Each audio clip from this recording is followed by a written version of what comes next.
honey. Hello, it's me. Hello. Oh my god, it's Sokar. Starfire. Well, yes, I know. Hold your applause, please. Oh god, I'm such a dork. Hello. Welcome back to what is our 31st cozy coffee conversation, honey. That's a lot of cozy conversations. You notice anything different around here? You notice anything different? It's not much, but it's honest work. I spent these past couple nights just whipping up something that was better than what I had before in terms of our bulky ass chat box. Now look, it's so sleek and modern, honey. Oh, the power of Microsoft Paint. It is infinite power for people who are not artistically talented at all. Yes! Hello, Crystal. Hi. Hello. Where's all this? The chat book.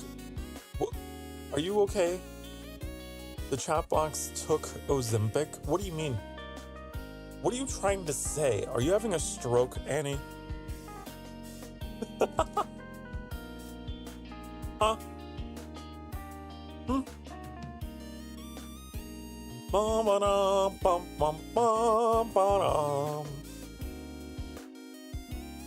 It's a weight loss drug that's all over the news recently. Well, I wouldn't know.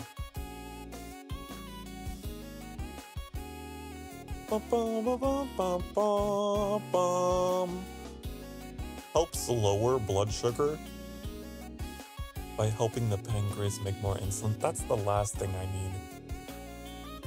That's the last thing I need. Okay, here at the sanctuary, our chat box needs blood sugar.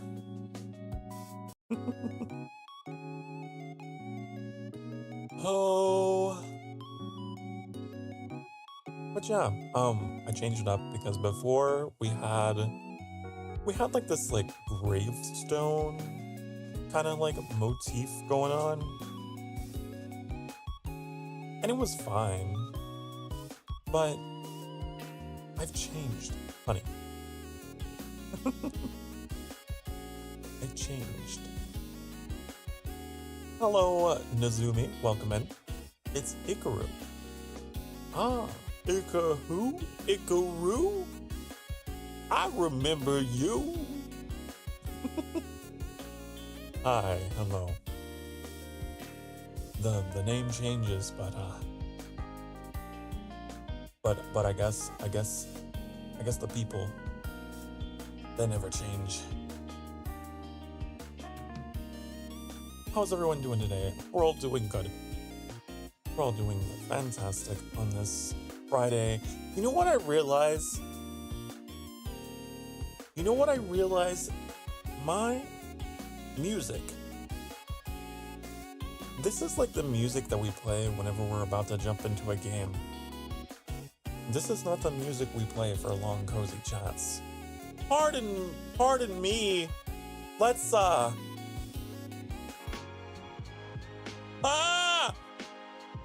Okay. Whoa! There. There we go. There we go. I forgot I had two separate playlists for two separate occasions. Oh. We're talking about the Black Plague or something? Oh yeah. History is an interesting thing. It is indeed. I do remember that game. I remember getting stuck on the final boss. The rat's hope, as we called him. I never got past it. And then Annie tried to play it, and Annie beat it.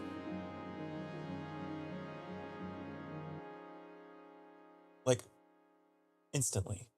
So quickly. Bum, bum, bum, bum. Did you know England has never had a war with Portugal? I don't... Well... Hold on, I'm thinking. I'm trying to think, like, Portugal as a country is probably, like, not as old as something like Spain, right? I was gonna say, they definitely had wars with Spain.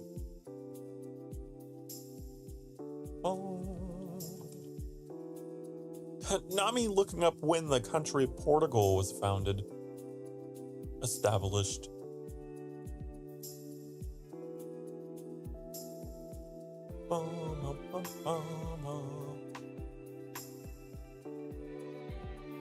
Portugal.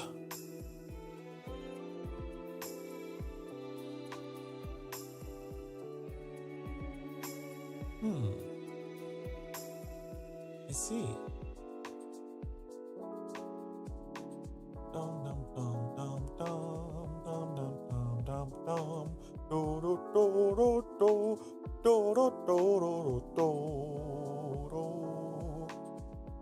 Didn't they set the Spanish ships on fire or something? I don't know.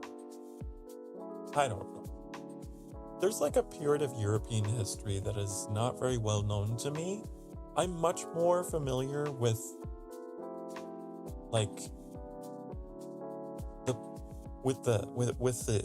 the eras on either side of that.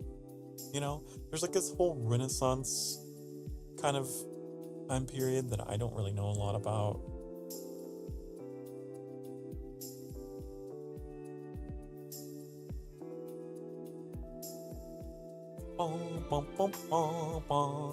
Like, you go from, I don't know, you go from 1100 to 1700. There's like several centuries of history that I'm just like, my knowledge is sketchy, patchy.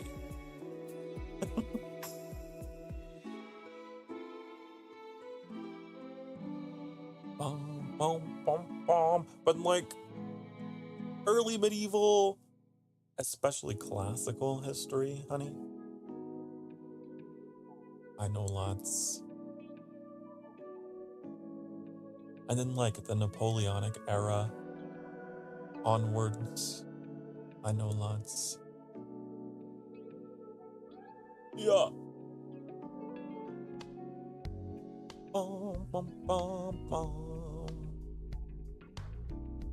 You know most about 1558 to 1588. That's so specific. That's very specific, honey.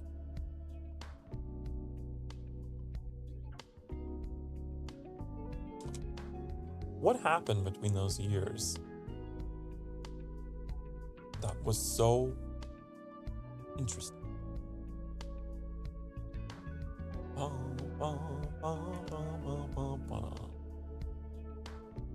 I guess there was like the Elizabethan, yeah, I was gonna say.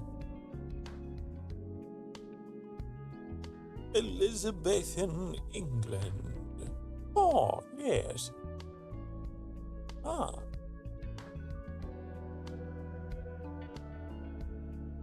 I know nothing. I know nothing about English history, I'll admit. I know some, but not a lot. I know there were a bunch of squabbles for power and over like religion and stuff within England. I know that for several centuries. There was some kind of peasant uprising. There was all kinds of stuff that they dealt with for a long time before they became an empire. Oh.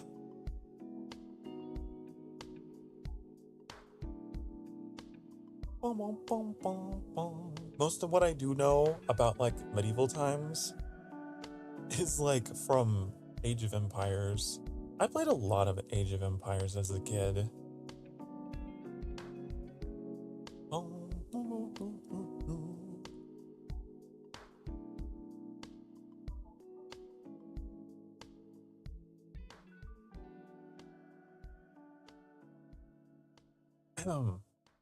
What's that? History, pretty cool, pretty neat, I guess.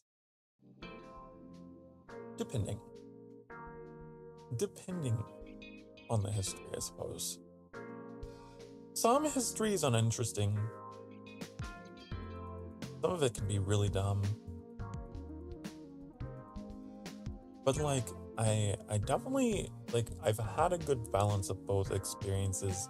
Like in school, I've had history classes that were like, oh, this is really exciting. And then you've had others that are like, try and remember the dates, the exact dates and times. And like the focus isn't even on what happened. It's just more on just memorizing, you know? I always struggled with those.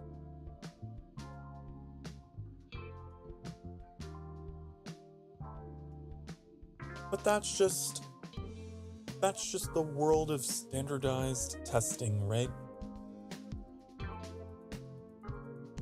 You learn about some like super interesting subject, and then they have to like, okay, now let's try and make it quantifiable, I guess. I don't know. And they squeeze the life out of it. They just take all the stuff that made it exciting and they just squeeze it out.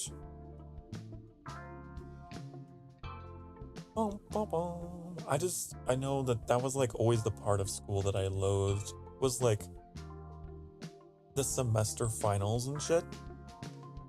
Because it didn't matter how much fun I had in class, it's like, okay, now I have to...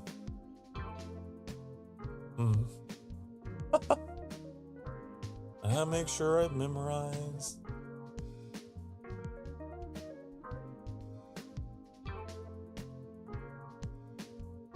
You have the exact date when the English spotted Spain's fleet in the English-Spanish War in the English Channel memorized.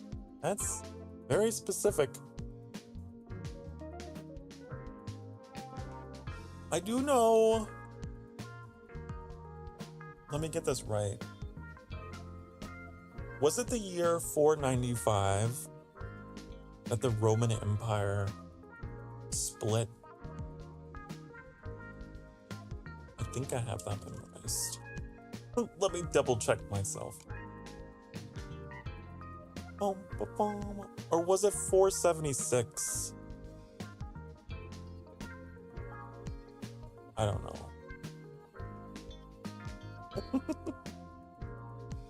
I want to say it was 476, but also I don't know why 495 is sticking out of my mind.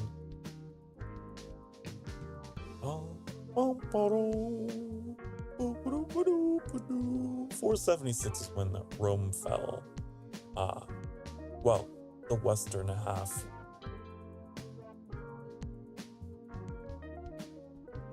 And to brush up on my Roman history, don't I?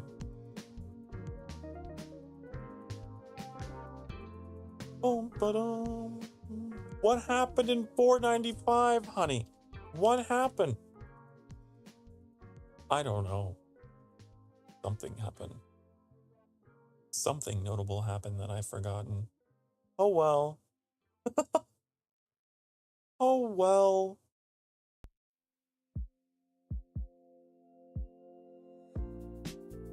Boom, boom, boom, boom, boom, boom, boom.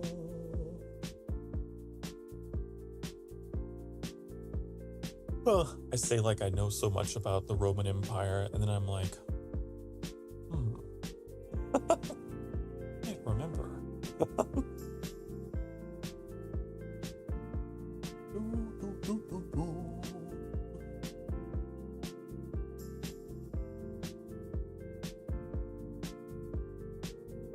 I know that the borders were like at its maximum. The borders were like up against Hadrian's Wall, like the edge of modern day Scotland, and against the Rhine River in Germany. Yeah.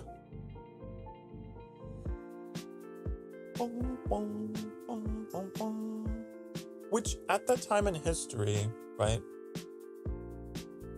Europe used to be like wilderness. It used to be heavily forested, right? Very forested. Very difficult terrain. And very, very swampy, right? In those northern parts. Can you imagine being around at that time? There's this game that I'm really interested in. It's called, I think it was called Lost Legion? Lost Legions, plural. Yeah. I don't know when it's coming out, but I'm intrigued. Because it takes place during that time, like when the Empire's borders were all the way there into the Teutoburg forest. Teutoburg!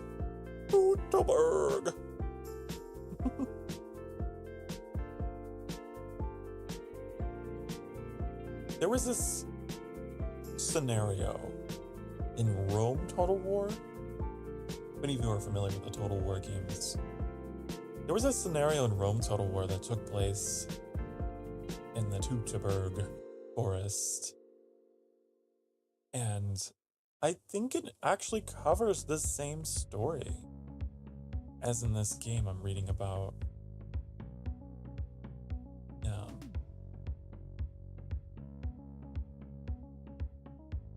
Bum, bum, bum, bum, bum. Neat.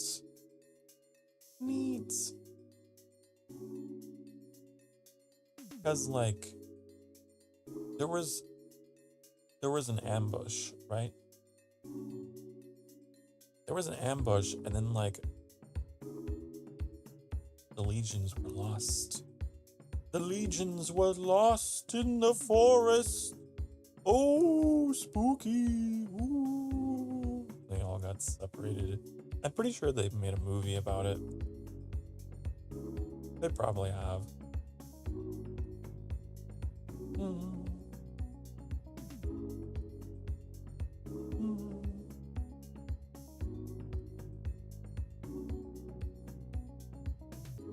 Like living at that time though, like in early European history,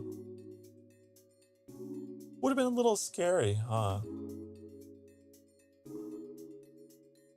That's probably why they had all those mythologies and things, right? Because they hadn't explored everything. What songs do you like? What kind of music do I listen to? I listen to a lot of like 2000s stuff. Like pop punk and metal and real angry things. But other than that, I do listen to a little bit of, I like listening to soundtracks that I really like from like video games and animes too.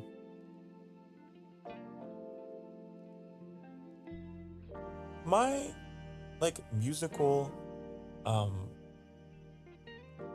my musical preferences are very interesting because they're very, what's the word?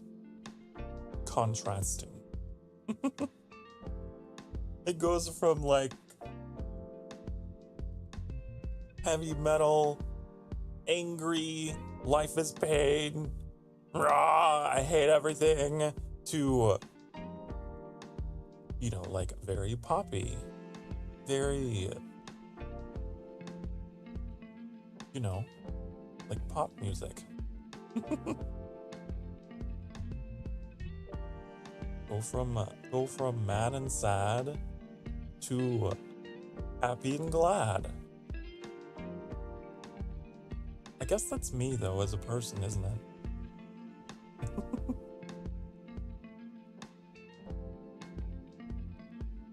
But I would say most of my music, regardless of genre, is from the 2000s. From the roaring 2000s, honey. The raw XDing 2000s. I think that most people, like, their favorite music is from whenever they were teens, you know? Or my favorite subjects, like in school. Obviously history. I loved history. I also really liked science, but it really depended upon the type of science, right? Because like chemistry, for example, I sucked at. I barely passed. My chemistry teacher was like, you know, I don't think you should take chemistry too. I was like, oh yeah, I'm not.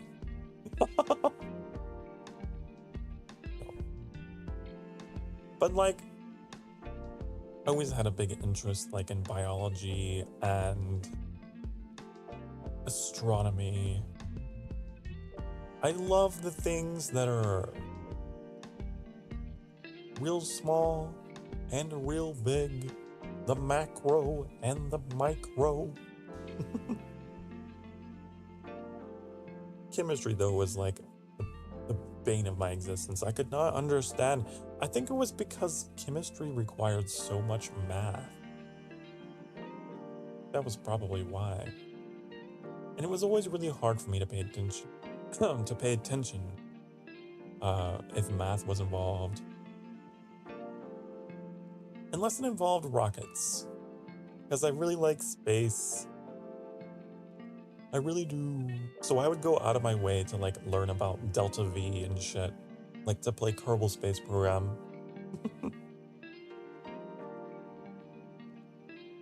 In college, my favorite currently are... This is what Crystal says. Chemistry, biology, media studies, German, and history. The math part is horrible in chemistry, right? You gotta calculate moles and shit. I don't know. It's so confusing.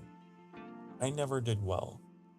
I feel like my teacher was actually a really good teacher and tried so hard, went so far, but in the end, teaching me, it didn't even matter. One ear out the other.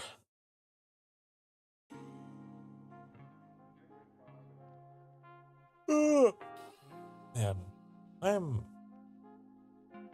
I'm very low energy. I'm glad that I'm doing a just chatting stream today, cause boy.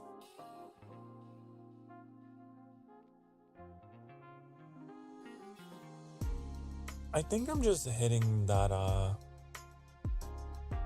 feel like I made this prediction last month.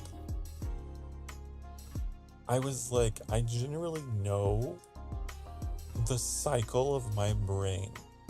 And I'm pretty sure late May, I'm probably not going to be feeling it as much. And, you know, I think I was pretty close. I think I was spot on with that prediction, actually. Doing physics and chemistry makes certain jokes understandable. Like getting DMs from friends on Discord saying, "May the M times A be with you" on May 4th. It would not make sense. I didn't know physics equations. Right, mass times acceleration. Yes, the force. I only know that because, again, physics. I didn't study a lot of physics, but what physics that I did study went towards astrophysics because I love space.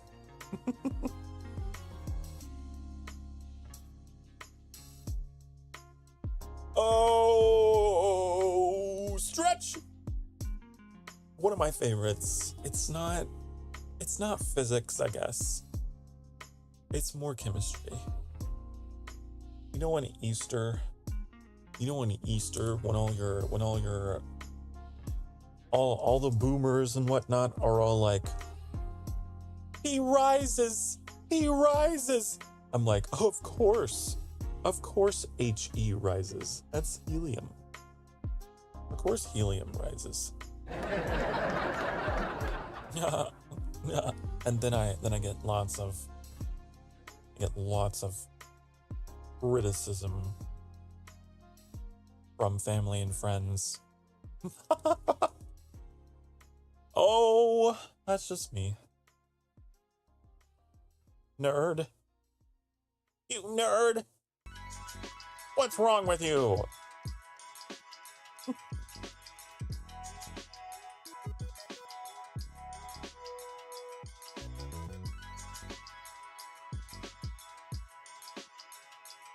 Okay, I need to get out of Wikipedia.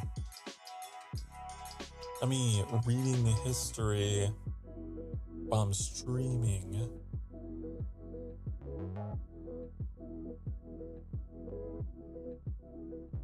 But yeah, may the force be with you. May the mass times acceleration be with you.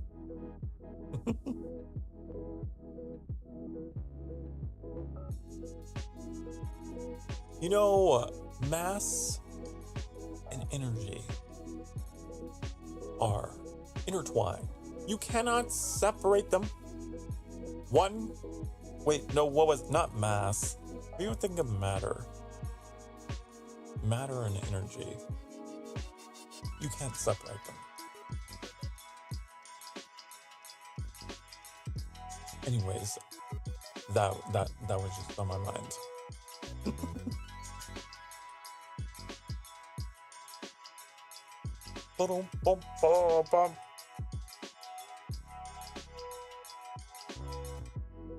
Before we got into talking about history and science, we were talking about the sanctuary though.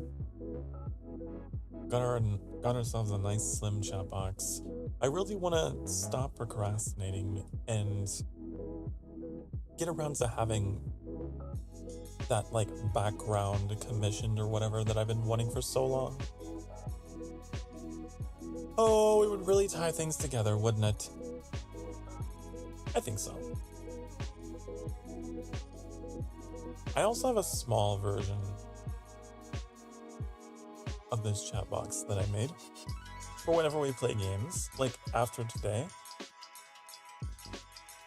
After today, we're going to be playing the Fermi Paradox. I believe that I misspoke last stream. Last stream I misspoke and I said that we were going to be playing Transport Fever 2. I was wrong. You should trust my schedule over me, honey. Trust my schedule over whatever I was saying. I was really tired. I remember being very, very tired because like I had been worn down by Code Vein I was playing Code Vein and I was just like, oh, blah, blah, blah, blah. I definitely remember that. You know what's really funny too?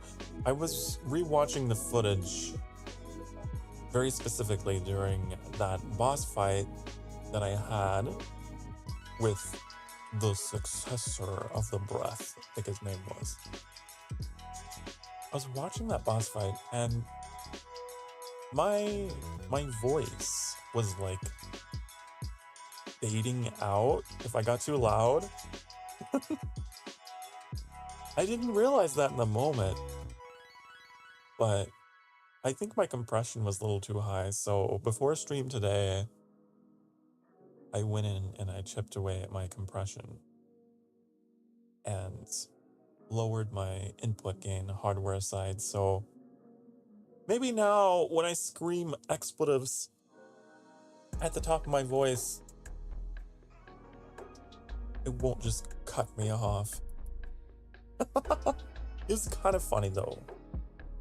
It was kind of funny. Just like being cut off just mid swear, right? Oh fuck! Shit!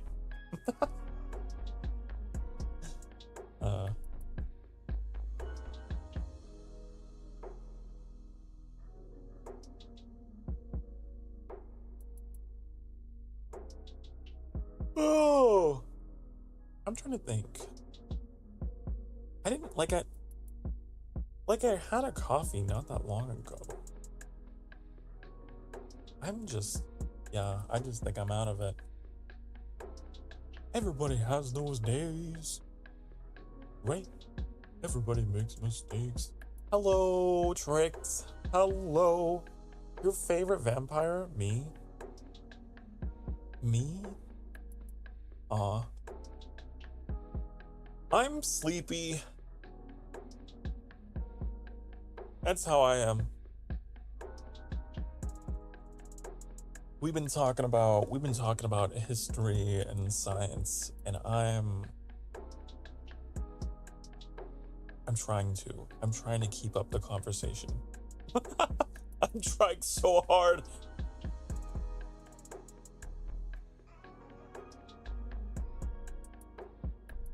I'm thirsty. Let me drink. Let me drink.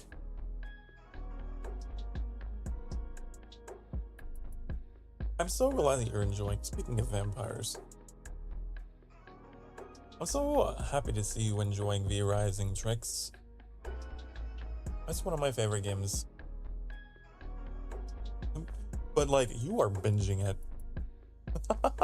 Aren't you?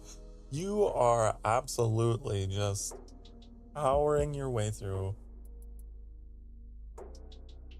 See, I was always like, oh, I gotta take my time, gotta make sure I got all my potions ready to go, that my gear level is high. But you see a boss and you're like, oh, have to go for you. I have to try. Even like who cares? I don't know if I'm prepared, but I want to try. Very different. So I think that might be why it took me a little bit longer. Because I want to over-prepare. Overpack.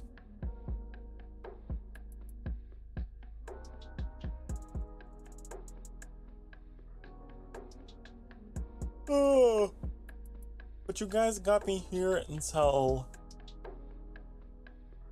5 o'clock, I think? Yeah. You got me until 5. I actually don't mind doing these, like, shorter just chattings. Because it's getting to the point where it's getting kind of difficult to come up with stuff to talk to myself about.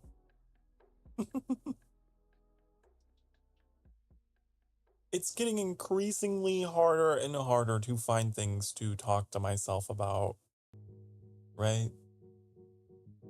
Sometimes I think that maybe I started a Just Chatting series too early. in my streaming because I will spend such a long ass time. It feels like I'm just staring in a mirror talking to myself.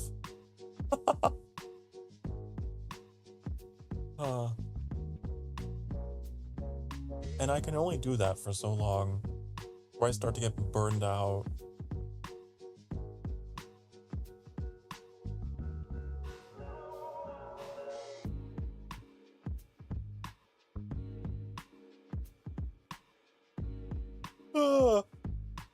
It's different when you're playing a game, right? Because then it's like your mind is preoccupied or whatever, so you can just kind of run around doing stuff like playing V Rising while rambling, and it's not so bad. But whenever you're doing one of these kind of streams where it's just you staring deeply into your own eyes, just like blah blah blah blah blah blah blah. What's it like looking in a mirror as a vampire? It's very difficult because I can't see myself. I have to imagine my reflection. It's so much lonelier. Imagine having a reflection that you can't even see. You have to imagine. That's how lonely a vampire is. Can't even see themselves. At least no one can sneak up on you. What do you mean? Huh? I could still see the people in the mirror. I just couldn't see myself.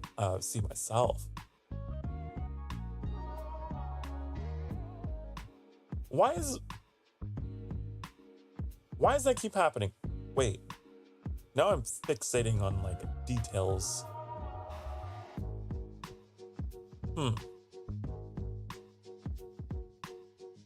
Oh, now you're not doing it. You did it again? My mouth is not open. My mouth is not open. Why is it opening? Hold on, VTube Studio. What's going on?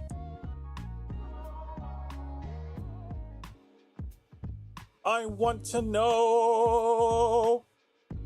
Okay, this is the perfect distraction. I need a distraction.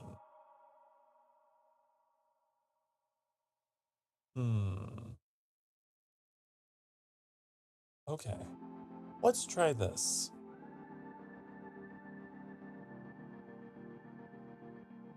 Is that good? Maybe. God damn it! Ah!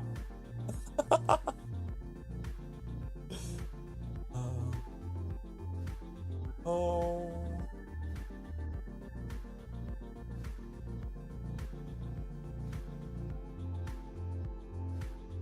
I just have it set too low. There we go. Whenever I hear this, I swear I've heard it before. I've heard this track somewhere. Why does it sound so familiar? I don't know. Sometimes I'll hear like some of this royalty-free YouTube music in other people's videos at the end or whatever. Or like I'll hear like Dova Syndrome stuff and I'm like, huh? Interesting. We have access to the same resources, don't we? I'm sure it's something like that.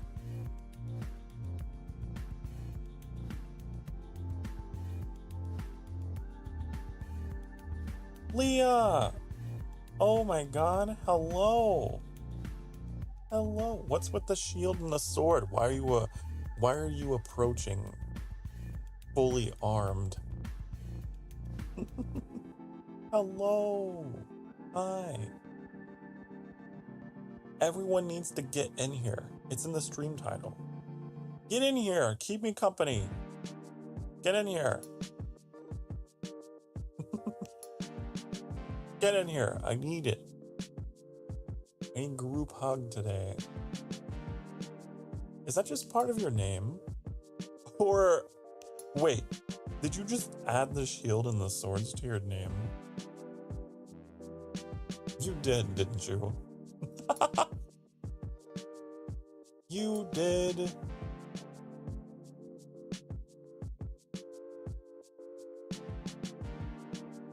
I see. I see. You're a warrior. You're a warrior, Emberling. I would love if we could somehow give people like custom little badges or whatever to make them like different classes of Emberling. Like it's an RPG. Maybe there's like a little magic Emberling, a little rogue Emberling, and like a little warrior Emberling. Everyone could be different. Oh.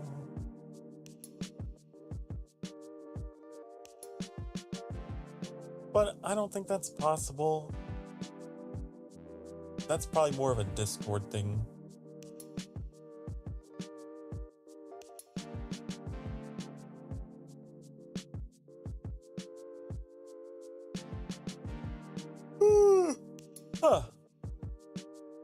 I hope you're doing well today, Leah. I hope you're having a fantastic Friday. A fantastic Femboy Friday, because every Friday is Femboy Friday, honey. Right?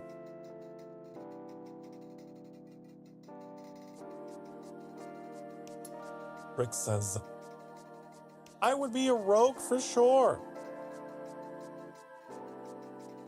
Oh. Yeah, I believe that. I believe that.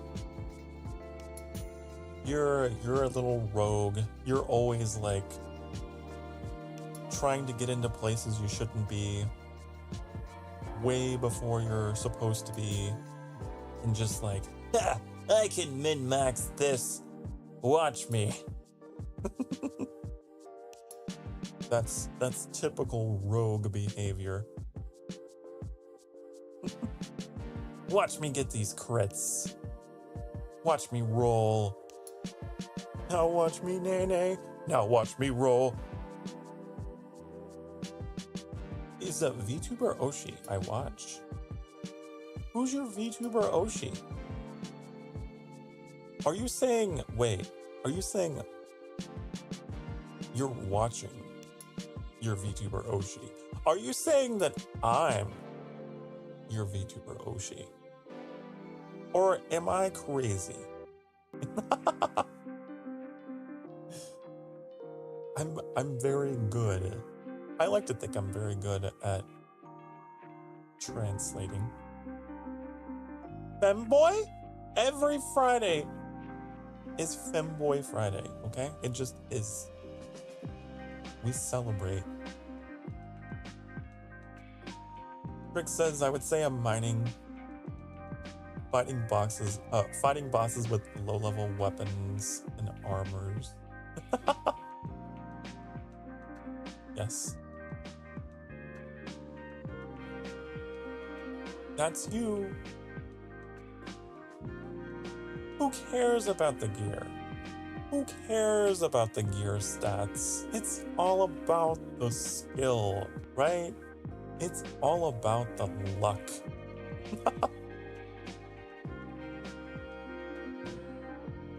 You might call me Oshi. Ah. I thought so. I thought so, honey. I knew it! Thank you, by the way.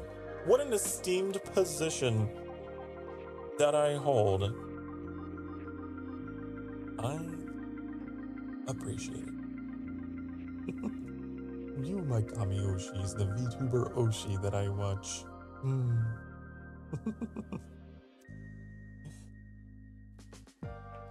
Trix says, I had someone come into my first 2D stream calling me their Oshi. They have since then vanished. That happens. Oh no!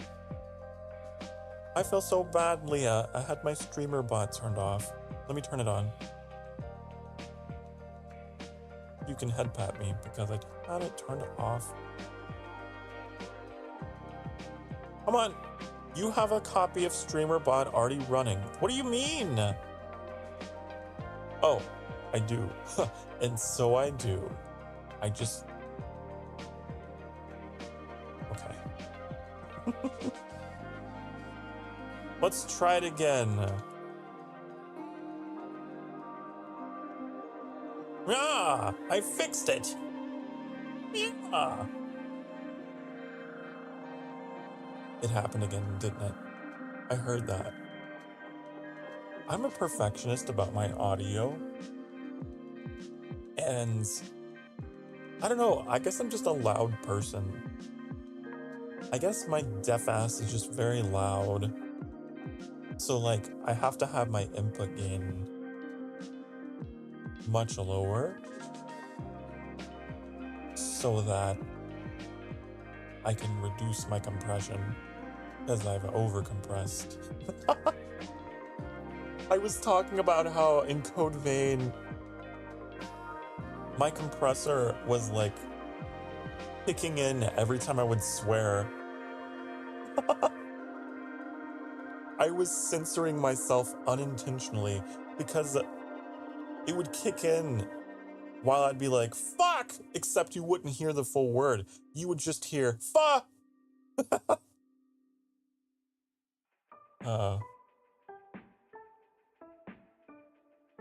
Like, damn, really? That's been happening? I'm sure it's really entertaining for you guys. I'm sure that as like a viewer, you don't mind. I'm sure it adds to the entertainment value, but that's something that I've noticed reviewing my footage.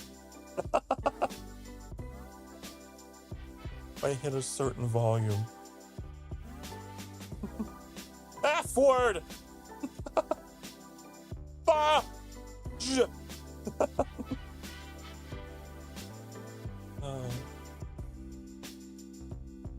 It's one of those little technical glitches that just like turns out to make the stream funnier. Is that your Oshi mark? The blood in the gravestone? Man, no one really uses my Oshi mark, do they? Let me see, because even I've forgotten. It's on my Twitter.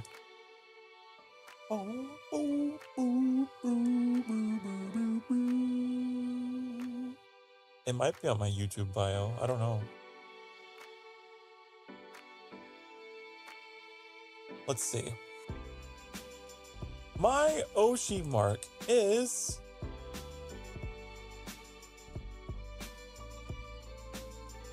Hold on.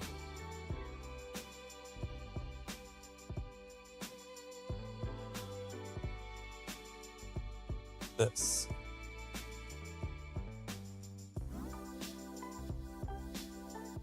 It's a wolf and then a drop of blood.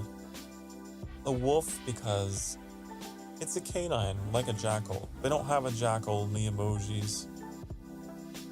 I wish they did. But a wolf is the next best thing.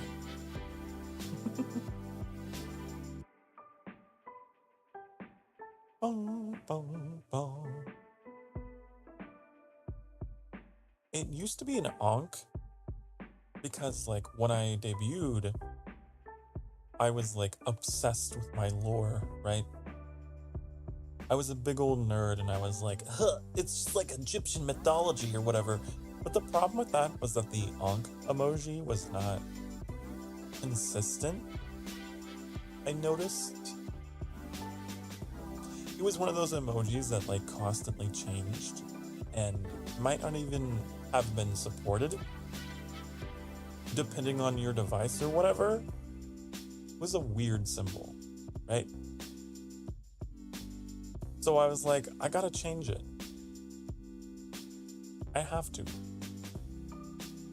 So that everyone has a common emoji to be able to use.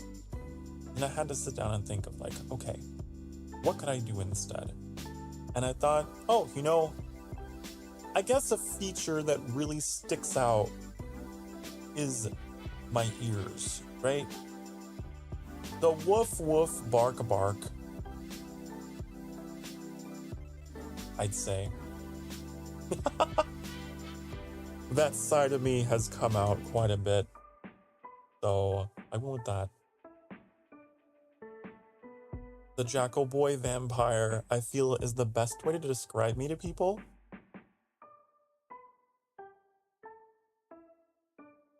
Like, that's all you gotta say, right? Then you know who it is. You know, that Jackal Boy Vampire, that guy, like, Sokar. There's only one of those. There's only one of those. I haven't met any other jackal vampires anyway. I haven't seen any.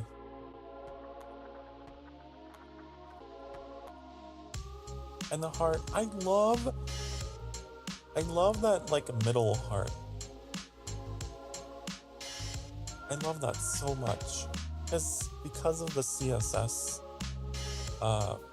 stuff that I have in my chat box, it makes it glow. I don't know why it makes it glow, but the gray part glow. Maybe it's because it's smaller, so it has like more transparency around it. I don't know, but it's cool. Oh yes, he's Rakos. Rakos? Did someone say Rakos? Rakos? You know, I saw something really funny. I saw something really funny that is just maybe a little inappropriate, but I still thought it was funny. There was this male Vtuber who was like, you know, I hear a lot about jiggle physics, right? You see a lot of feminine Vtuber models that have jiggle, they have the jiggle physics, you know? But what about us men? What about male VTubers? Where are our jiggle physics? And he's like, well, let me tell you. My model has jiggle physics now. And then he like does the toggle with the pudding from VTube Studio. And like he has these plates of pudding that are over his chest. And he's like, look, I have jiggle physics. And his chest it's just pudding.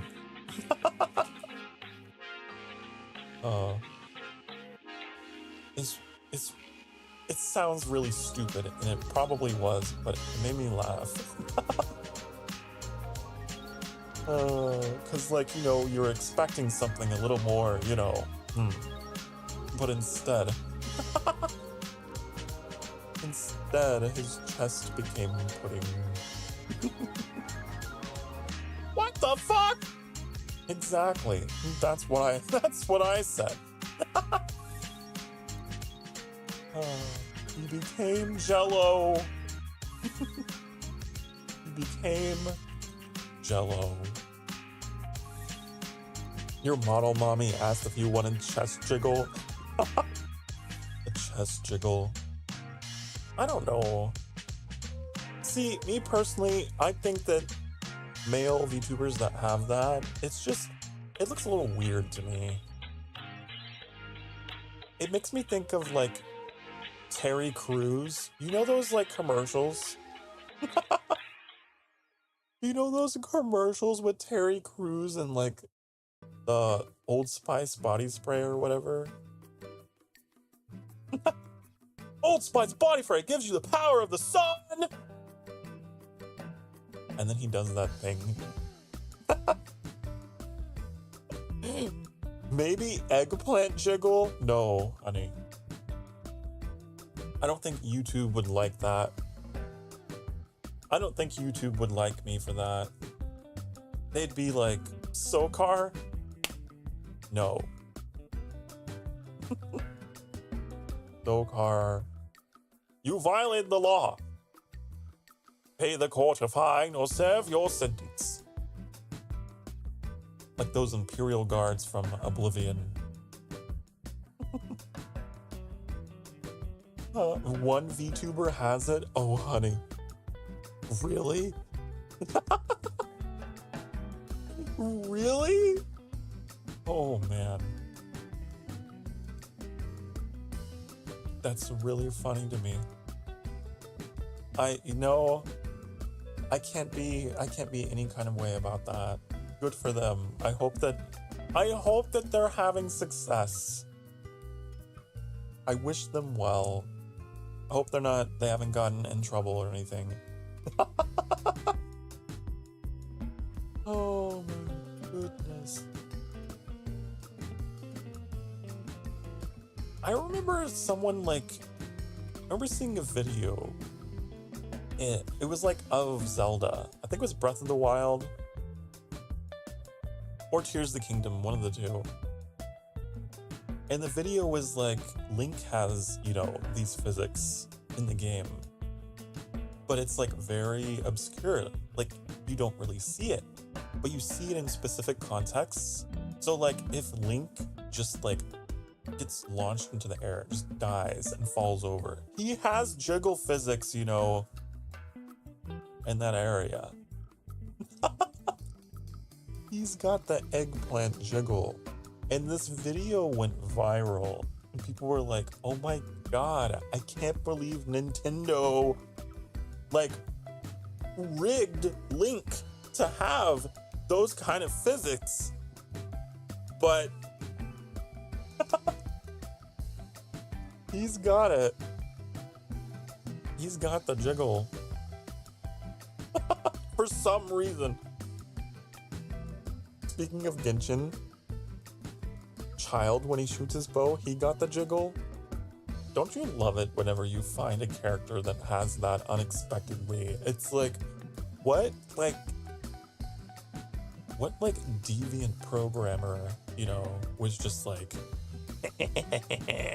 I'm gonna program this character to do this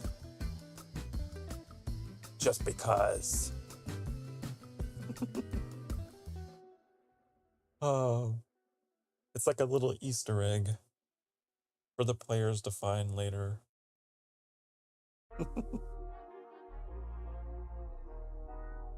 But no, like the chest jiggle in male VTubers, I don't know, I find like it's a little bit weird because that's muscle tissue, right? That's the difference between the female VTuber model and the male VTuber model, is that it's muscle. It don't jiggle. It's not supposed to. It just looks silly to me.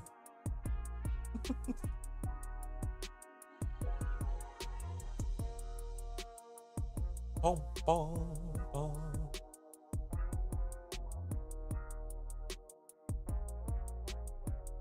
I forgot to charge my phone. Oh no. I just picked it up. I picked it up and it was at 69%. So I put it on the charger. 69%, nice.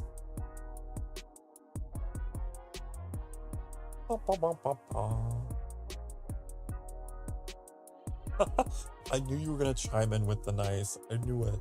It wasn't intentional. That was just the power level my phone happened to be on.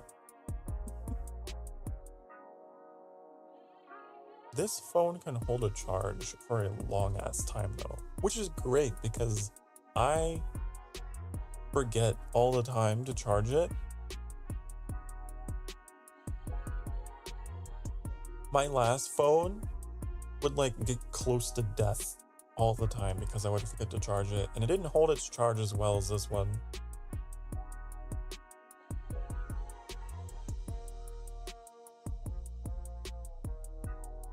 Rikami has jiggle? That sounds familiar to me. I feel like I've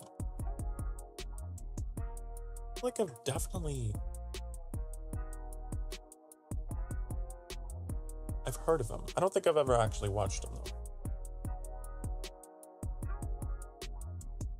Boom, boom, boom, boom. It's those purple VTubers. And he's purple. Yup. It's the purple ones you gotta watch out for. They're always up to no good. I know a purple VTuber who too is a little mischievous. Goes by the name Annie.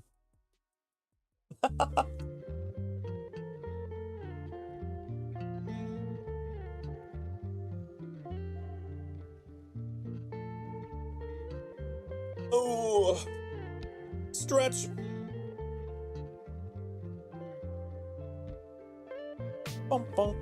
I love that I'm looking at the top chat, right? If you don't know, on YouTube, if you are looking at the top chat, it doesn't show all the messages because YouTube is like overly aggressive with its censorship. You have to change it to live chat. It censored the eggplant emoji messages. That's so funny. That is so funny that emoji is not allowed. But then it allowed Trix's message about chest jiggle. So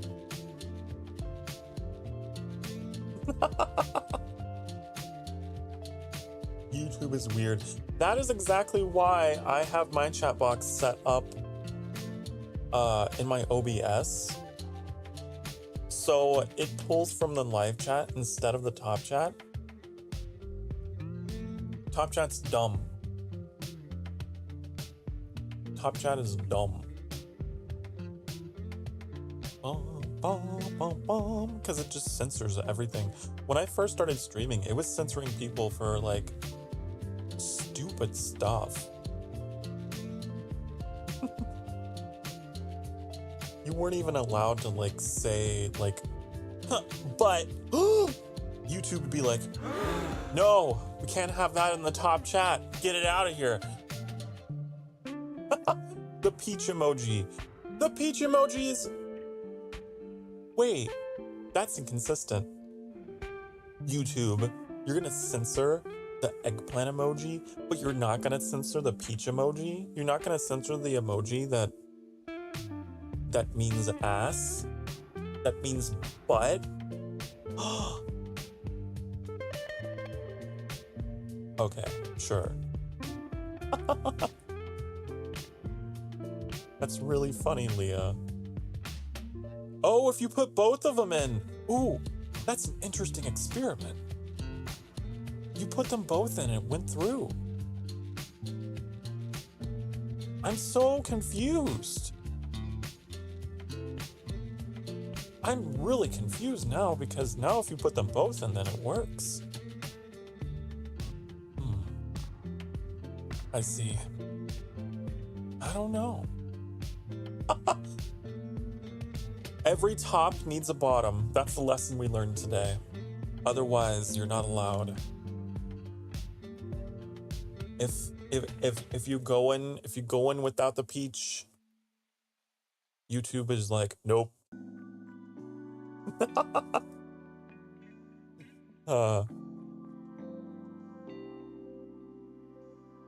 That's really funny. Needs more cucumber. Yeah, but then the word sex goes through. I don't get it. I don't get it. Oh, man. Why? I know. Why? This is why I changed my chat settings. Because it doesn't make sense.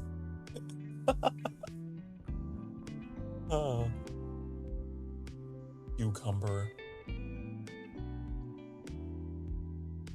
Boom, boom, boom, boom, boom, boom, boom.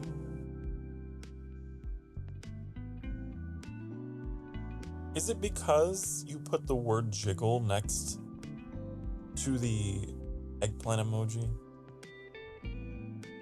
Is YouTube smart enough to like understand the like combination there? I don't know. Hello, Primrose Barn Lycan. We are just having fun. We are testing YouTube's censorship. Apparently, oh, you got the eggplant emoji to come through. See, I think if you combine the eggplant emoji with the word jiggle, then it takes it out. Very specific context. That's what makes it happen. But apparently, you know, like Trix mentioned chest jiggle, so it's not the word jiggle by itself.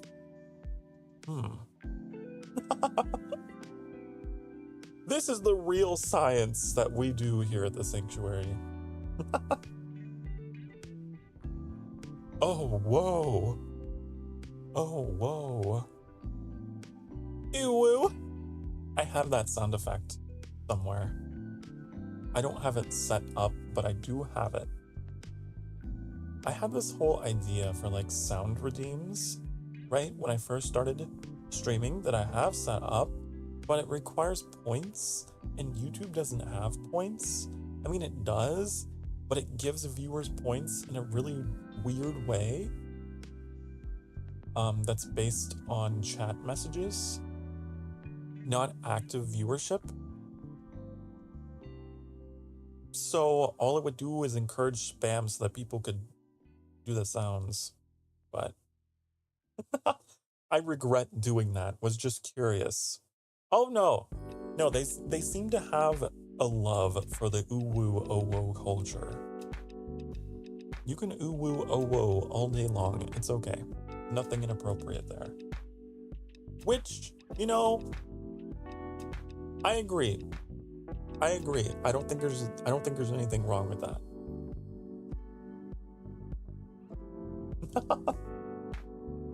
Trix says, "Well, I'm gonna have little to no points."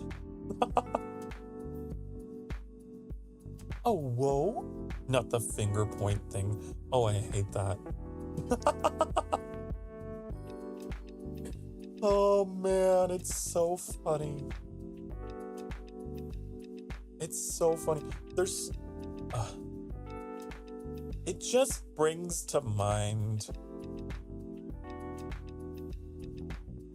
Okay, I'm gonna be honest with you guys here, okay?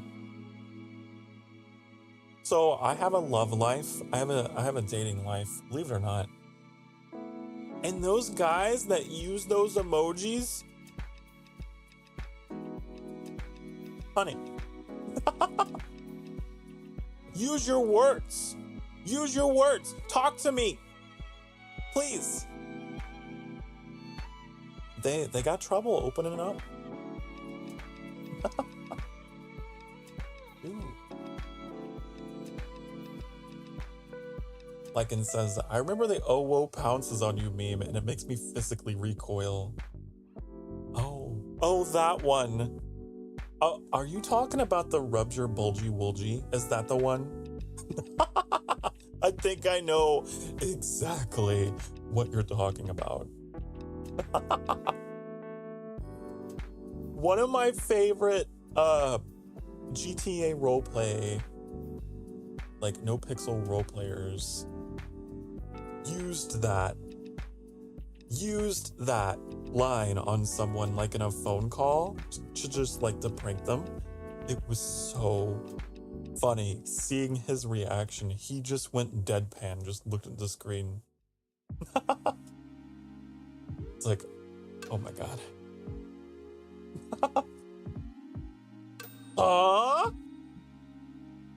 Oh, Trix. Oh, Trix, you sweet summer child.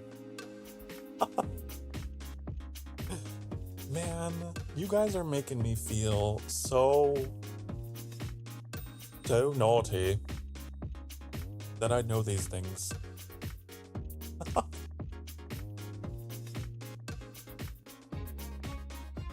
It's what do you call that? A batsu, I think is what they call it.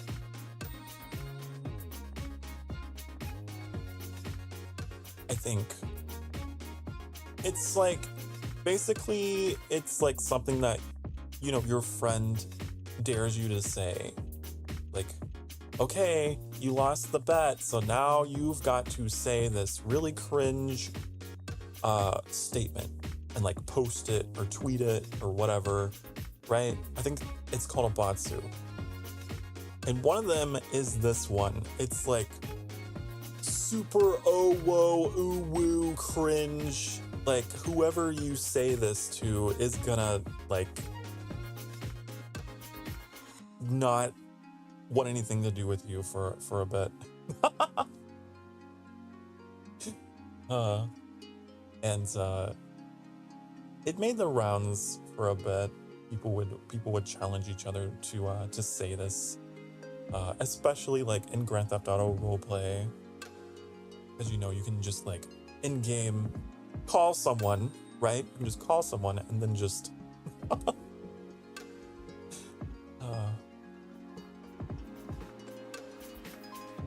oh, the internet. Oh, the internet. Full of so many little pranksters. Is karma, bitch. Why is it karma? Also, you were censored even though you censored yourself. That's so funny. That is hilarious, Leah. Because you put in hashtags because you were afraid to say the word bitch, and then YouTube took it out anyway.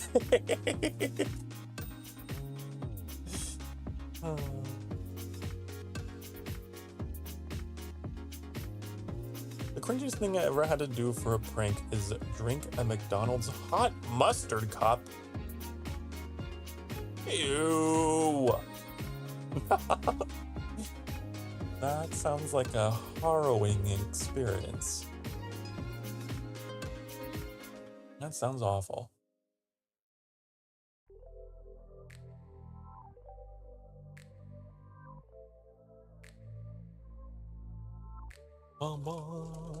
Hello, Metallic. Oh, God. Oh, my God. Wait, actually, it's not just a batsu, is it? It was taken from a song. It's a song. Okay, I'm just learning this for the first time, okay? I thought this thing that people were pranking each other with for a while in Vtuber history or whatever, I thought it was just like something that I didn't know it was derivative. Oh my God. Oh, this cringe.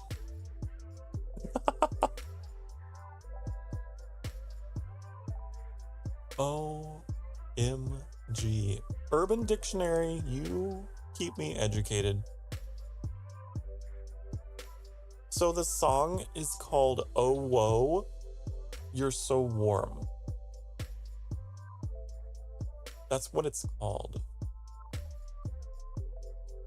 I believe. Oh, I see. No, so this is, okay.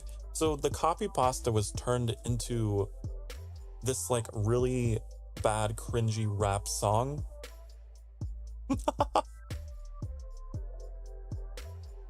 I'm not playing it. I'm not playing it, even if I weren't under threat of the YMCA's, honey. Even if I weren't, I would not be playing this. But it's so funny. Nope. That's brave. That's bold.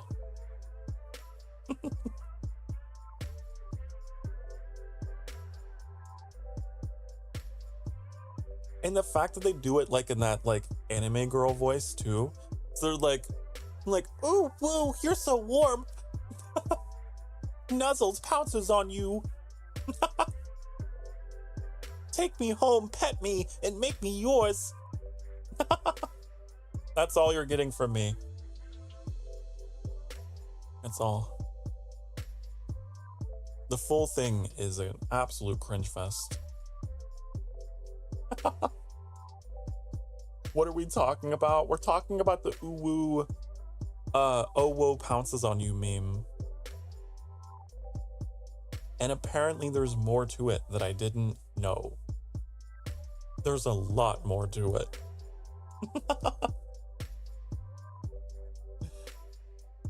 I'm only familiar with like the first couple lines or whatever.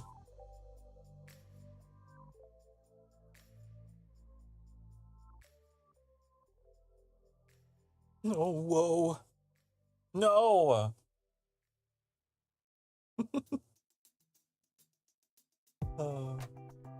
Oh no. Exactly. Oh, honey. Oh, honey.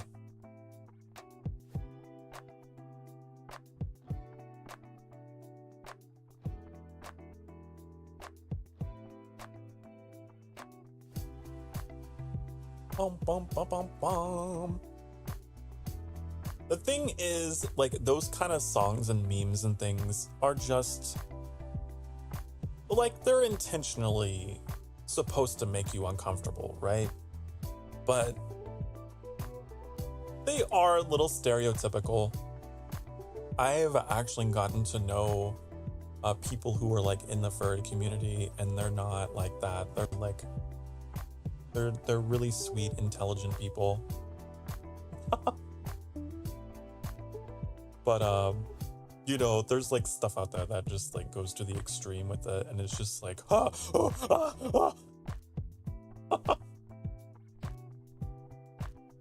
calm down. Whoa.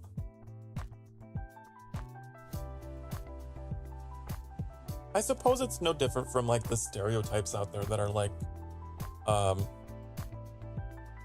for gay people, right? Just in general. The yachts, quaint, and sly. I do that all the time, ironically. But like, I'm not like that normally. That's just memes, right? It's just memes.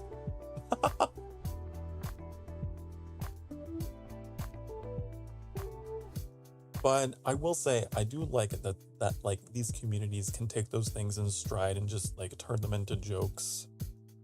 You know?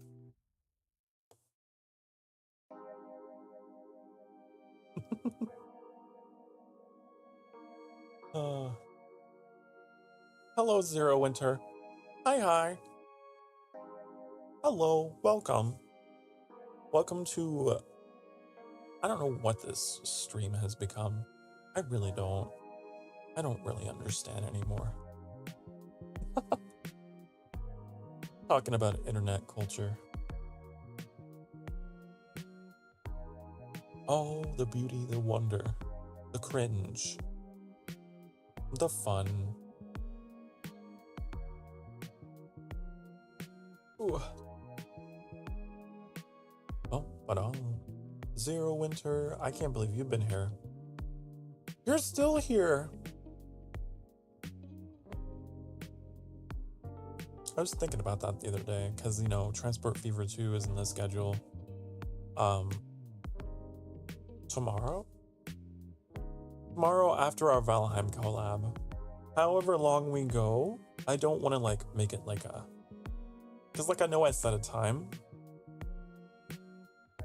but our collabs are very in the moment. So however long we go, and we'll be transitioning into Transport Fever afterwards. But I was thinking of you, and I was thinking, damn, Zero Winter, you've been here since I started that series. Pretty sure.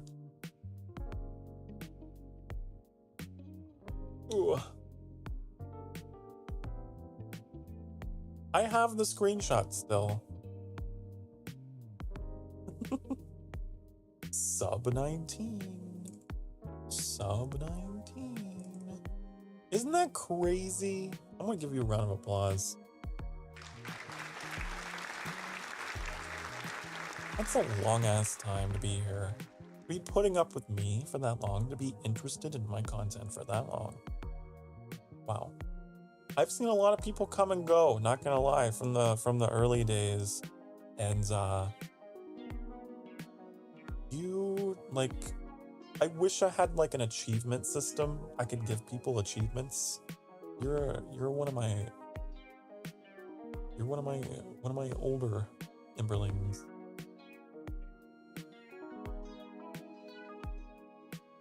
Here, see, the soul of Zerowinter now belongs to Lord Sokar. You like how I put an accent over the O? Even. I don't think the text reads that way anymore. But there it is. He subbed me while I was on break. As you can see, while I was on break, I was all silhouetted. I only discovered this because I was reviewing my footage. For whatever reason that day, I was like, I need to go back and I need to review. And while I was like listening to myself for little imperfections and whatever, then I saw that.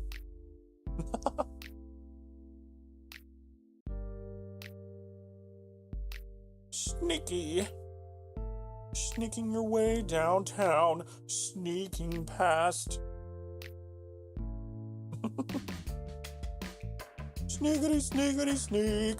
I found like a Markiplier clip of Markiplier saying that, and it made me laugh. Like, wow, we're the same brain cell. I'm very much influenced by Markiplier, though. I am heavily influenced by Markiplier, so I would not be surprised if that was just latent in my brain.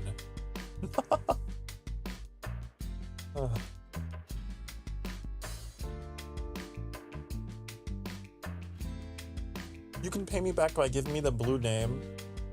The blue name. I don't think we do the blue name here. I think it's purple. You know, it would be nice to have another moderator when Annie is away. I've been saying this for a long time. I just need to have, I don't know how to do it, but I want to do like an application kind of thing. Because like, I want to be able to see like, I want to be able to like have questions and answers. Because like, I want to make sure, you know?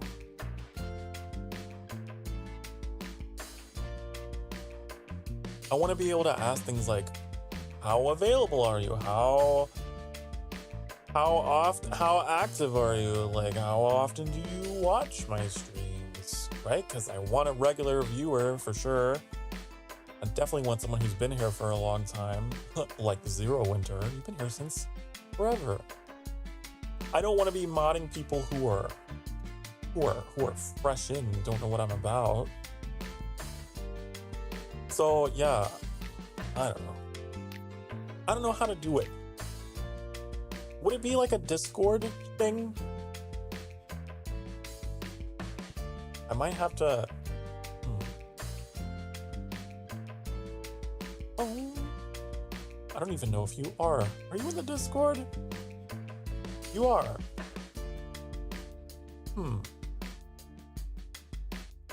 Because I could possibly... Oh, I don't know how to do it. I know there's a way to do it. I feel like I've seen other people do it. Where they can make like an application, like a form that you can like check boxes and write answers in. I don't know. And then like link it in the Discord or something. I need to research this because I need to be able to do it because my channel is now at a point where I need to start seriously considering like the structure of all of that. I need a staff, honey. How exciting. Cafe staff. Don't they just use Google Forms? Maybe.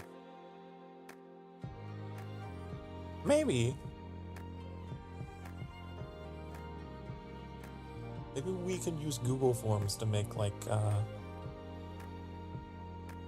a YouTube moderator application. And then put that in the Discord somewhere, in Sokar's office or something. Pick up your application. Do you want to apply for a job at the Sanctuary Cafe and Lounge? You want to join the kitchen staff? You'll get paid with absolutely nothing but your Lord Sokar's love and affection and appreciation.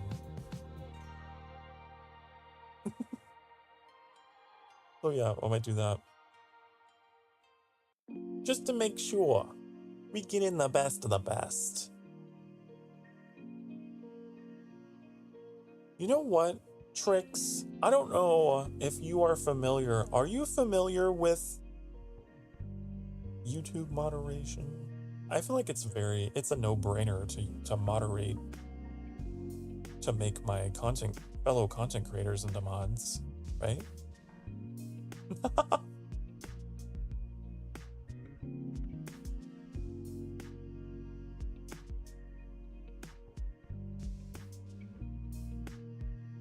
I feel like Tricks gets me. Could force you into the position.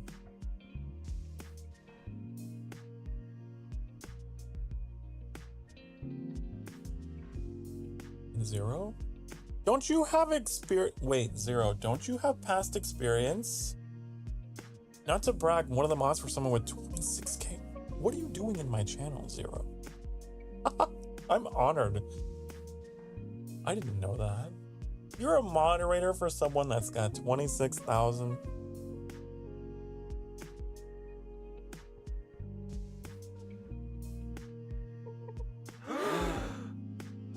Okay, so Zero has got previous cafe job experience.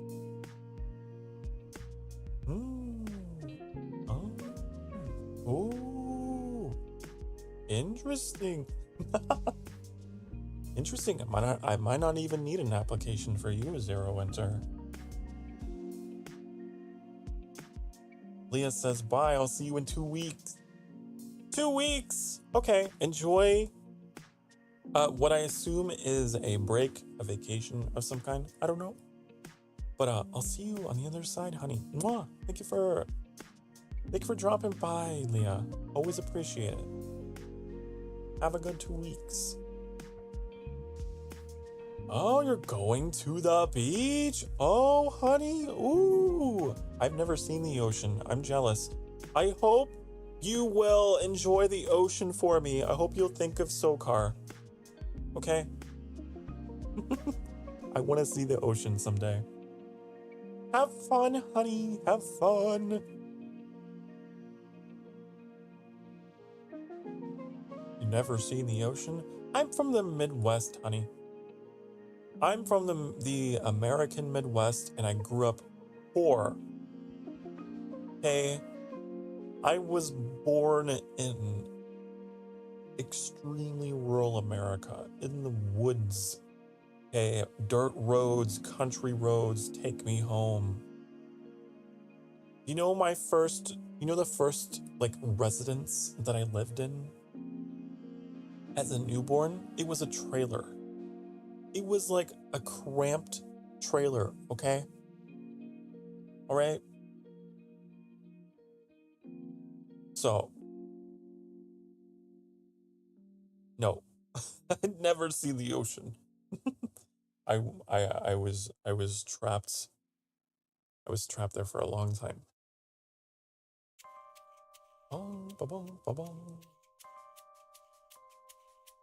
The whole idea of traveling, like,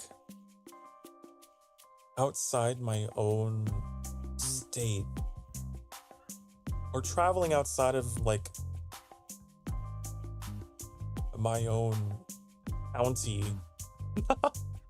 was like something that was just not thinkable for a long time. I remember the most we traveled when I was a kid.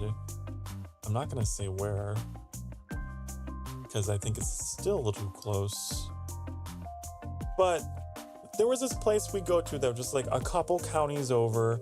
It was not a big town, but like it was the biggest town in like the little sub-region of my state. And we would go there to go shopping for school clothes because like where we were just didn't have anything. Like if you wanted clothes, you had to go to like the local, I don't know, Walmart for your clothing, right?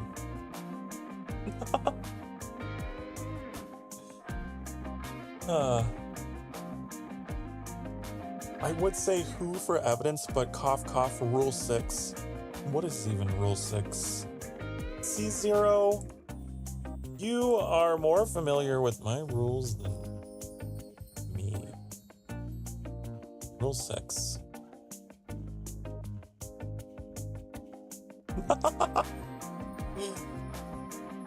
Rule 6 is the don't mention other streamers self-promote or say I'm gonna leave to watch another person. Bye. What are you talking about? What are you talking about? What do you mean?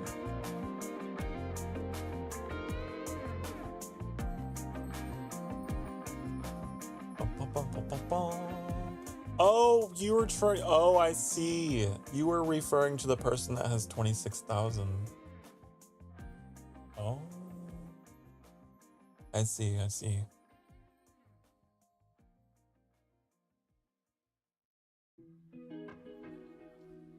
Oh, but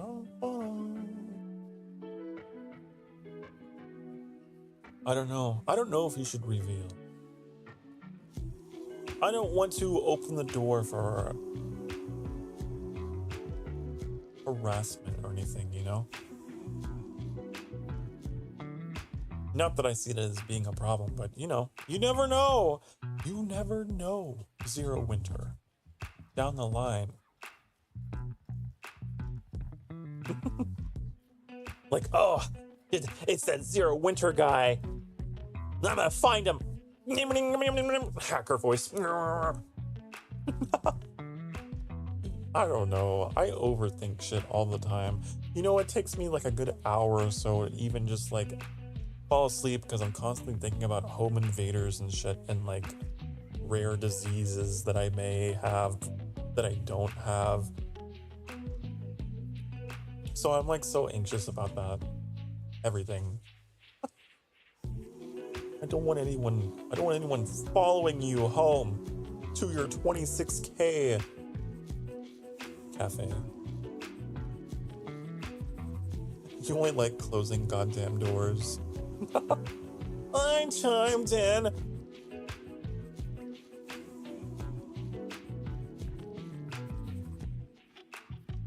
Boom, boom, boom, boom, boom, boom, boom, boom.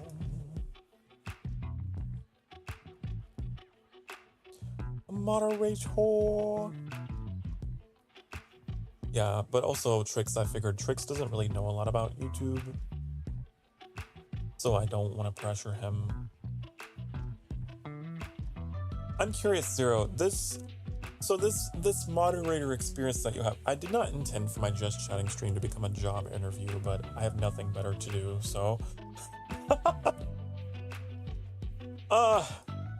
This was on YouTube, right?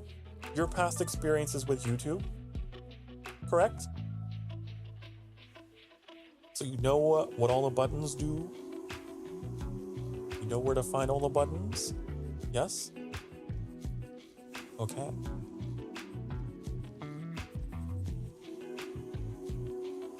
Trick says, can I be a bartender but with tea? A tea tender? Oh, that's so adorable. I really want to get artwork someday. I've talked about this for a long time. This is going to be way, way, way down the road. After I get my cafe artwork behind me, I would love to get like additional artwork later on so I could like slap on new layers, and each layer is like someone that I'm really close with, like Tricks. We could put Tricks in the background, pouring tea or something, you know. Wouldn't that be adorable?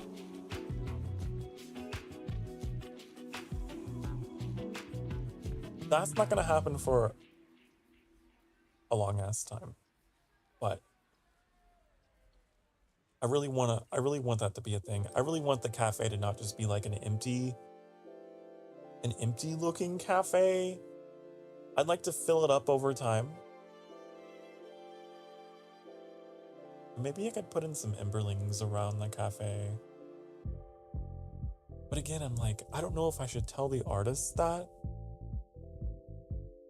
because that requires having I don't know. Like drawing Emberlings into the artwork. It'd be like a cat cafe. You know how they have those? They have like cats like sitting around the cafe. But instead of cats, it'd be Emberlings. That's the idea that I have. But that would like require me also relaying to the artist, like, this is how I want the Emberlings to look, right? Which we do have a lovely sketch of the Emberling mascot by Hilda up there. But this sketch that she did, it was a very like unplanned, like in the moment thing, and you know, she just kind of threw together, but she threw it together very well. But like,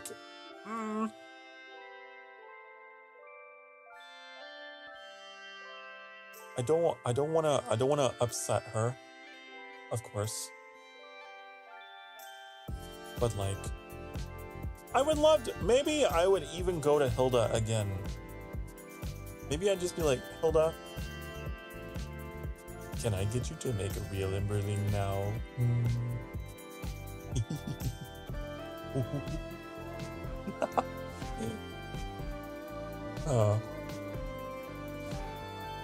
I don't think that would upset her at all, would it?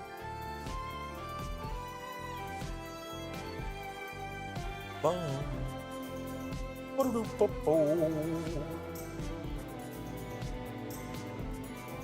yeah, that's where that comes from. There was like a stream that she did.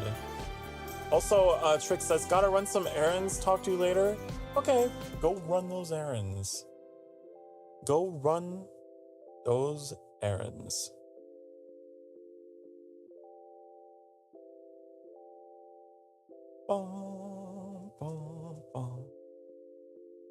Go do it. I'll talk to you later. I'm always here. I'm always yapping. But yeah, there was a stream that Hilda did where she was just like drawing mascots, and she wanted to try to draw mine, or like deliver her interpretation of mine, and just out of nowhere, you know, drew this. And for having like almost nothing to go off of, did excellent. So like, if I did like officially commission her or anybody, I would want to give a little more direction than I did for that one. I felt kind of bad. So anyways, well,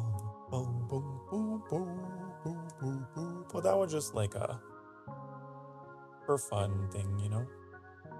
I love what she did though. Can I like blow this up somehow without ruining everything? I'd like to show you the detail. There's details here that I didn't really think of. Here. Like the use of red. There's a lot more red here than I initially thought of. But like, it was an accident actually, because I think she was like drawing red on the wrong layer or something. But then I was like, wait, I like it. I love it actually. So she gave him like little red paws and little just red bits everywhere. And I like it. I like the little things that he's got, and then like the little, he's got like a little patch of fur that's like white. It looks like a heart. Yeah. Anyways. Anywho. Yeah, aw, I know, didn't she do lovely?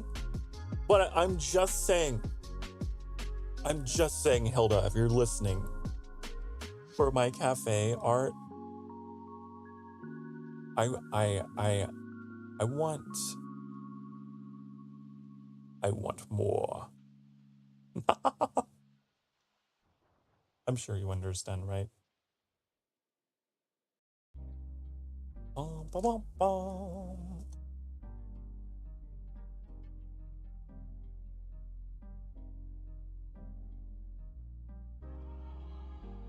We'll trade art for Taco Bell demons.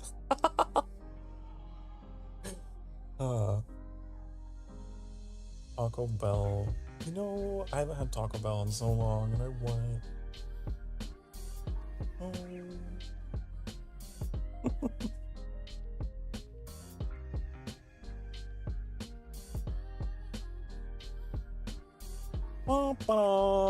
But yeah, like, I think it would be cool to give them like little flaming tails.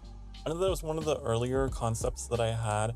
Like, I don't know, I feel like a bit of an asshole because I didn't give her any kind of direction on these things at all. But like, if we were to go into it for real, Hilda, if we were gonna go into this for real, as the kids say, I would be a little more helpful about the details and things, and oh yeah.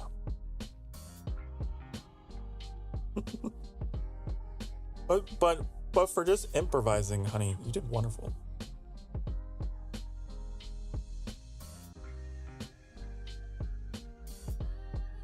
I have it at the top of my stream, like every stream.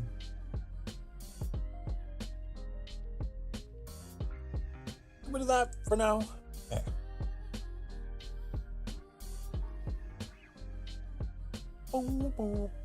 I really like her art style too. Hilda, you have such a beautiful art style.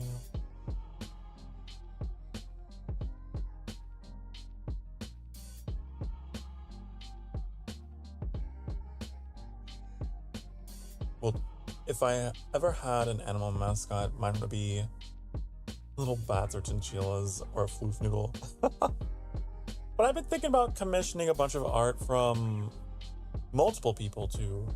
I know I've been like ultra focused on Hilda. But I've been thinking about commissioning from other people too for like other things as well, right? Some of you who are in-house, I like to say, who are part of my community have been showing off with your fan art. And I feel like I would be a fool, an absolute fool to not be like, maybe. Get something out of you. For realsies. For real. My thing is though, like, fan art and stuff like that you just do on your own for funsies, like, I'm fine with displaying. But like, if you are making stuff for my stream, like overlays and things like that, I have to commission. I have to pay. I have to. No. I gotta. If it's like for real, and I'm using it, it's part of the cafe infrastructure. then you cannot refuse. You cannot deny. You must accept payment. Imberlings are perfect. Love them. Did I say it right? Yeah, they're Imberlings. So the idea is that the souls I collect get turned into these creatures, right? They are like my little avatars. They're like little representations of me because they've been infused with my magic. Little jackals, little jackal demons, right?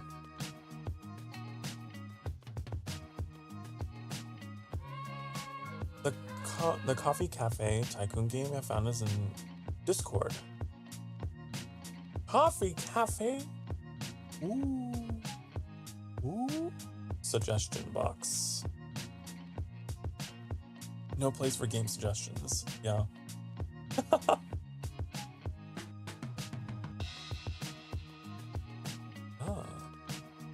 Coffee Shop Tycoon. Are there rockets? Oh, wait, this trailer started off with a rocket, honey. I'm invested.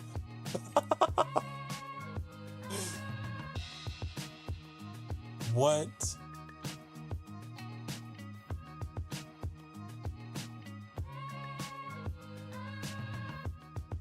A coffee shop on the moon? Oh, honey. Oh, it's perfect. Looks like you can have a coffee shop in like multiple locations. I love the thing on the moon. I think that's Starship. It's like their weird version of Starship. That's so funny. Imagine a coffee shop on the moon. How difficult it would be to keep your coffee like in the cup. Don't spill your drink. It'll go fucking everywhere.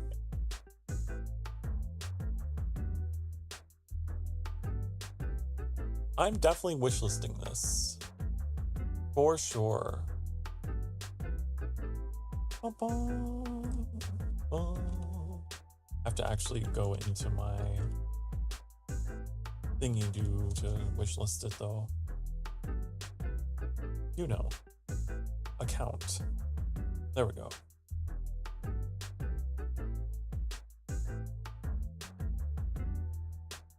There it is.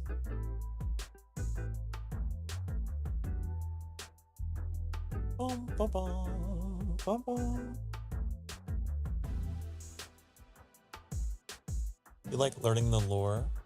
I mean, I say I don't have much. I actually have a lot of lore, but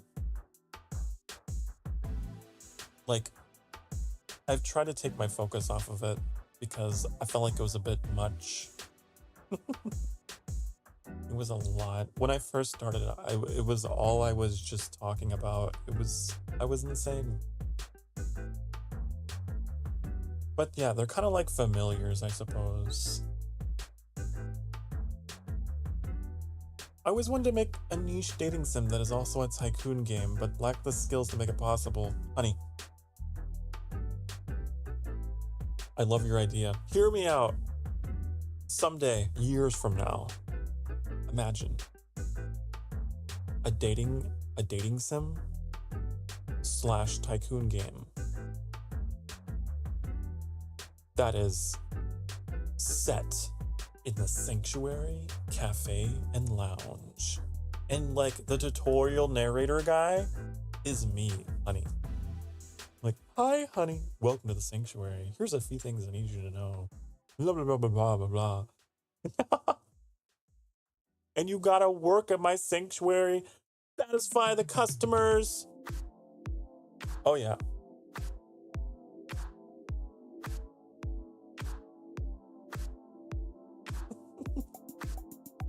Dating sim in quotes because that'd be optional, not required. Especially got those who don't care for the dating part, just want to enjoy character interaction. Yeah. Oh yeah, you could have, in my game, you could have platonic interactions. You could have romantic interactions. Yes. Maybe you even get some like you get some like members on your staff that have like a chance to appear, right? That are like, maybe they're named after people in the community. Maybe you get like some legendary characters that you can add to your staff that are like Emerald Tricks. Oh, whoa. Oh my god. I got the Emerald Tricks card, so now I have like super proficiency in serving customers with tea. I'm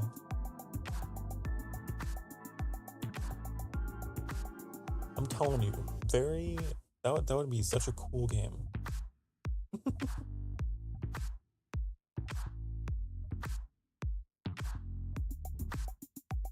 You enjoyed Monster Prom at one point. I feel like that is a game that like someone, I think Shazzy mentioned that game. Maybe? I don't know. I could be wrong. Someone talked about that game.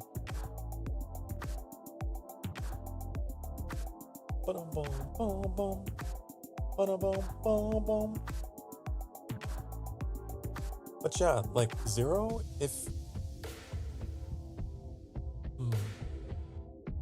if you want the position, honey, you've been here long enough, you got experience, you seem fairly active, pretty available, would you say? That's the next thing that I would like to know is like availability, right? You don't have to be here all the time, but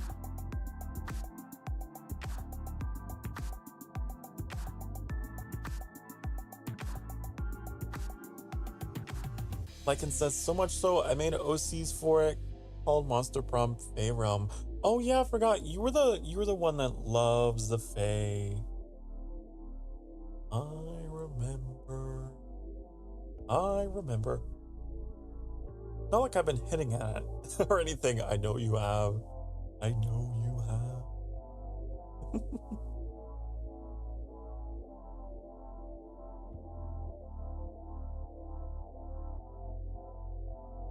Bum, bum, bum, bum. Let me see here. Bum, bum.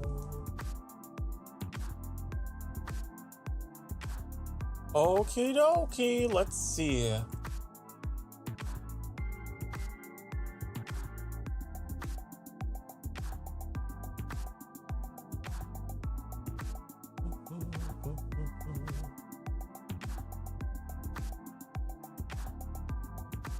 Depends on the stream. If it's something like Code Vein, just background, but something like Transport Fever or Cozy Conversation, then chatting.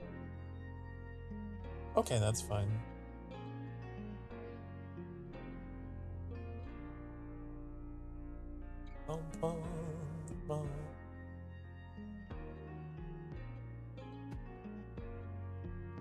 Understandable.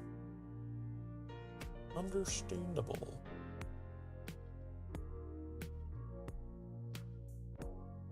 It's one of those things I'll probably have to get used to. It's gonna be really weird because I'm so used to taking care of things by myself. So I'm gonna have to get used to like making call outs or something, right? Being like, mods!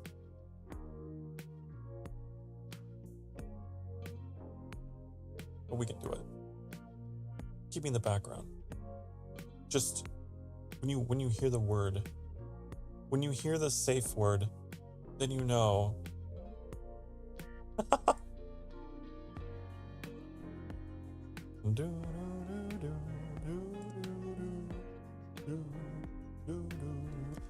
Lycan says, you just happened to stream almost immediately after I get home from work, which I'm happy for. I'm so glad.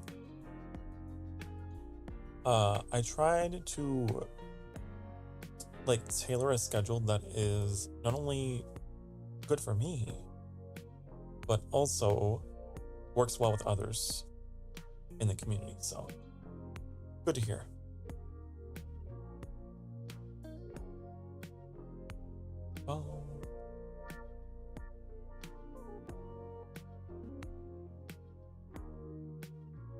Oh, where is it? Here.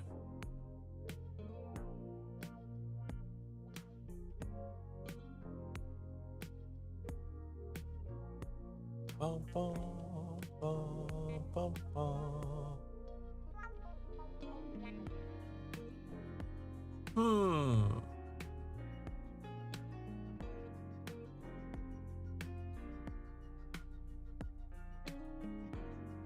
Tuesdays are your lazy days. I see. Interesting. Interessante. Oh, that's how you do it. Sorry, this whole time I was trying to figure out.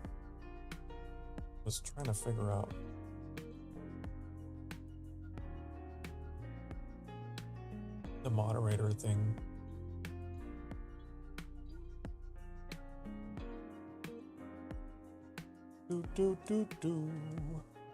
Here we go. Boom. Wait, what is this?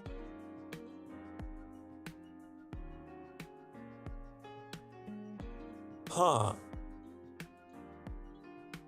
What?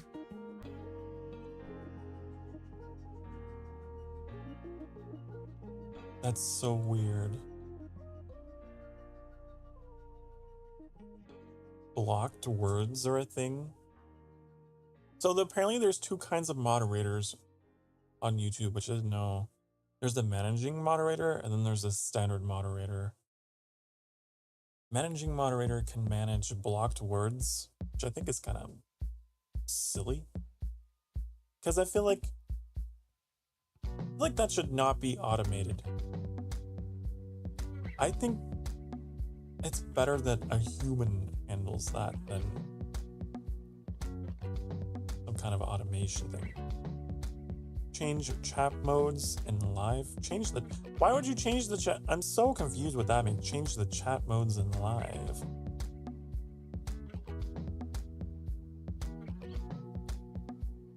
Huh? It also has capabilities of standard moderators. Like, these two extra things just seem so weird. Change the chat modes in live. Bum bum ba-dum. Do do ba do do do.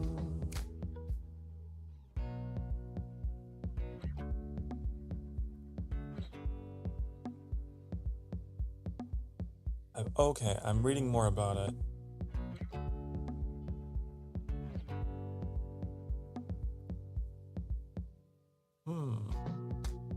Bum, bum. Do, do. All of these features are features that I don't use anyway.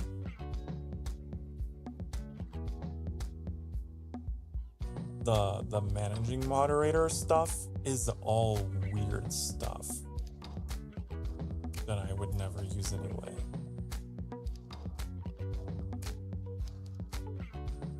Huh. Like the ability to set like delays and stuff. Kind of weird. Kind of strange to me. Maybe like when you're at a big enough community size, maybe then those options make sense, but I don't know. Sokar confusion intensifies. So confused.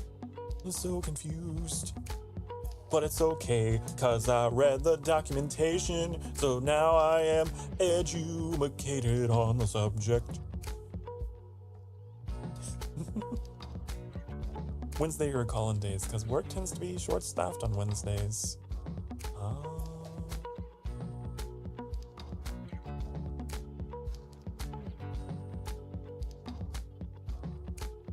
There you go. There you go. Everyone clap. Clap. We need confetti. We need... Come on. Come on. Where's the confetti? Confetti. Confetti. There we go. Woohoo! Look, his name's Purple now. Okay.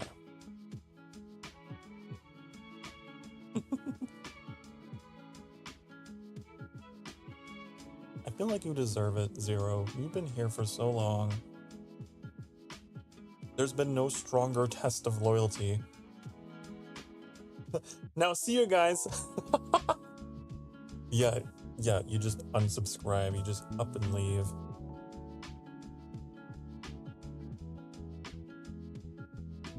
I actually had the text for the moderator be Purple because at the time Annie was my only moderator, right? And Annie's purple. That's their Vtuber color. So that's the history behind the purple.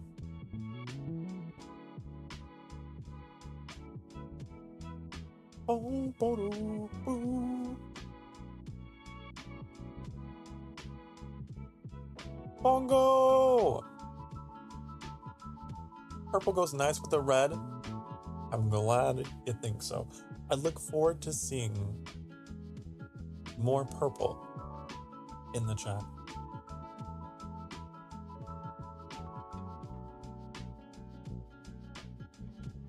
Slap? Are you? No, I would never add a slap toggle. Are you kidding me? A slap? I slap you. I need one for slapping the chat box. That's what I need. Lavender is your favorite color? Oh? Are primroses lavender? I don't know what color primroses are. We should take a break. I guess they can be purple. They're all kinds of colors.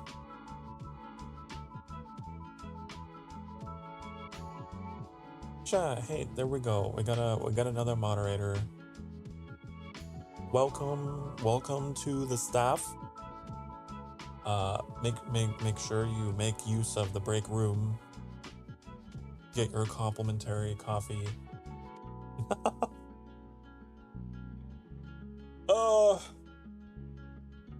You shouldn't really have to bonk anyone around here. I'm pretty lenient with I mean, you know how I am. You know how I am. Only the absolute weirdos, troublemakers, you know, it's pretty obvious when they come around. Usually it's just people that just hate VTubers. Like it's those people. Oh, that one bot, yeah. It's very obvious.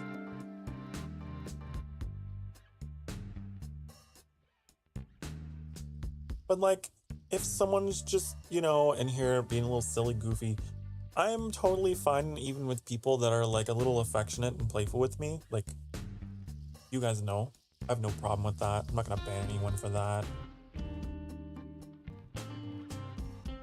But if they start making like weird advances towards me, you know?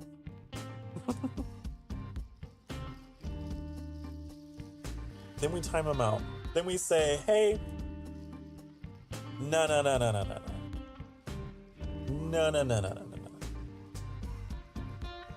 think I've had to do that maybe once. Maybe once.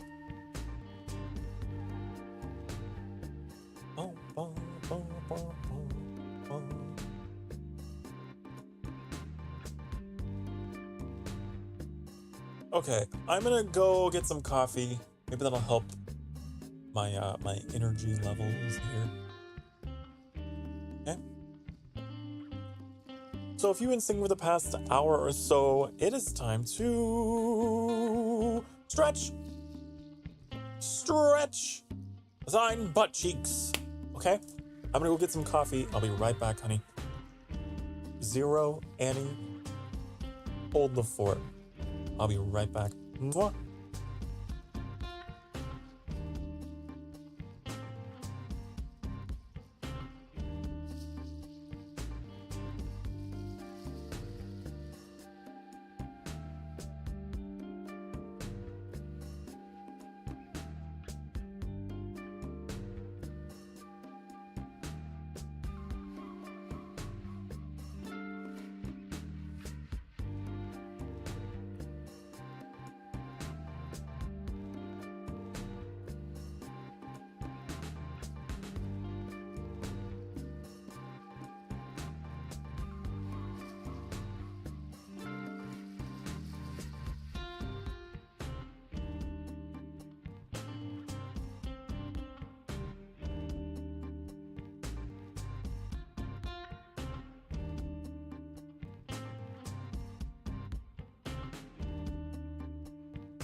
Hello, I'm back.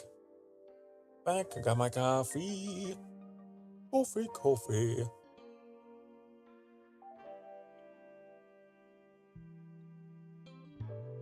Ooh, we're just thinking though while I was out there making my coffee.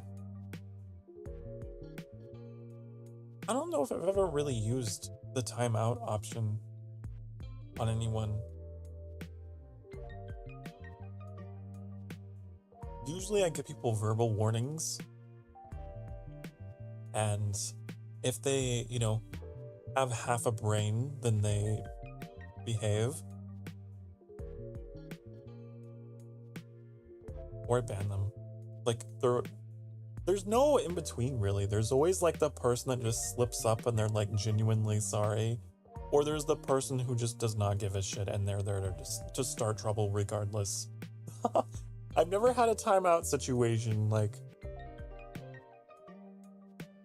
I don't know. Maybe like with someone who's spamming, then you can be like, hey, I'm timing you out so you can stop typing so I can talk to you. Maybe a spam situation. I don't know. Ooh.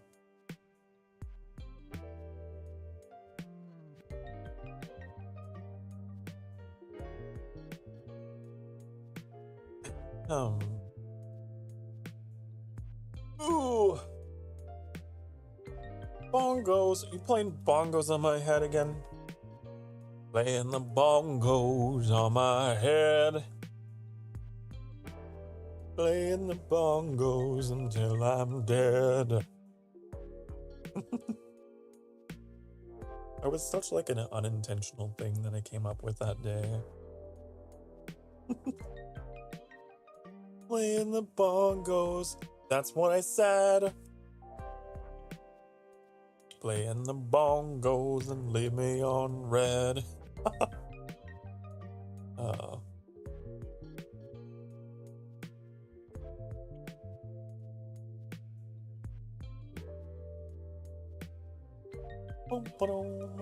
We're gonna go until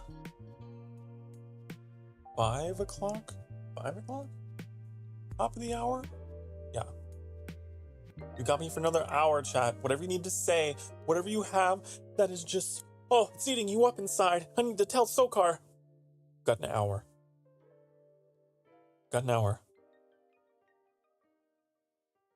And then we're gonna move into Fermi Paradox. Goshima's out on PC? Oh, I know. Oh, believe me. I'm up to date on the Goshima news. I'm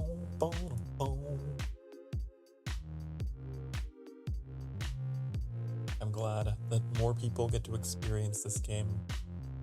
Which I believe Ghost of Tsushima, wasn't it like a Sony exclusive? Forever? I don't know. Ghost of Tsushima! Yeah. So it was a Sony, it was like a PlayStation exclusive. Now it's on PC, so I'm really happy that more people get a chance to experience this gorgeous game. It is my favorite open world game. I can say that easily. I love it more than Zelda. I know, crazy.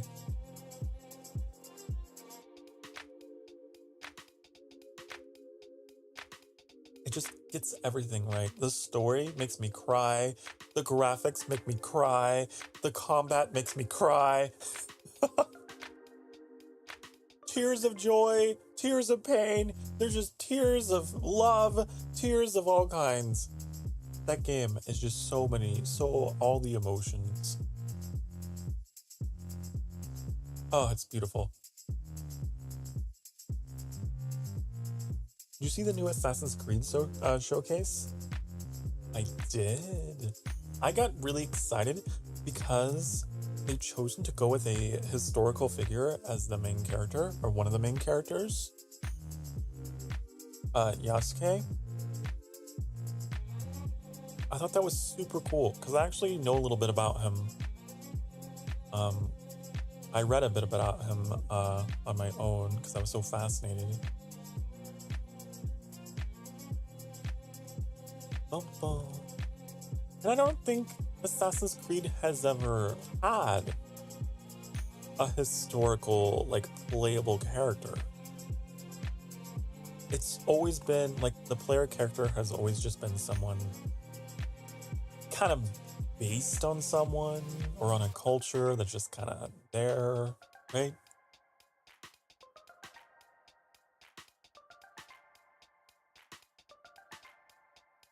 But, like, Yasuke, for those of you who don't know, he was a man of African origin who served as like the retainer to Lord Nobunaga during the like Sengoku era, the Warring States period. For those of you who don't know, I happen to really enjoy studying the history of feudal Japan. Okay. Now, the Warring States period was a period of great upheaval. Japan was divided. There was like the shogunate could not really exert power, or they wanted to exert power over the emperor. The emperor was like, no! And it just kind of became a civil war all over the place. Tradition versus, new ways, new lords, new rules, new authority. It just a power struggle for control of Japan, basically. Right? So, yeah. Infamously, I believe it was Tokugawa. The Tokugawa shogunate. He ended up conquering. I'm curious if Tokugawa is gonna be in this game then. I wonder.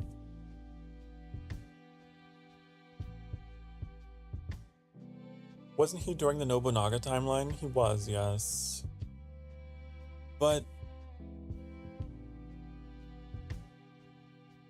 God, I'm gonna feel really stupid if I got this wrong. Cause you actually me before, Metallic, with the Peloponnesian War and the conquest of Greece. Remember that shit? I was like, it was Alexander the Great that conquered Greece, and you're like, didn't his dad conquer Greece first for him? And I was like, no, you're wrong. And then I looked it up, and then I was like, you're right.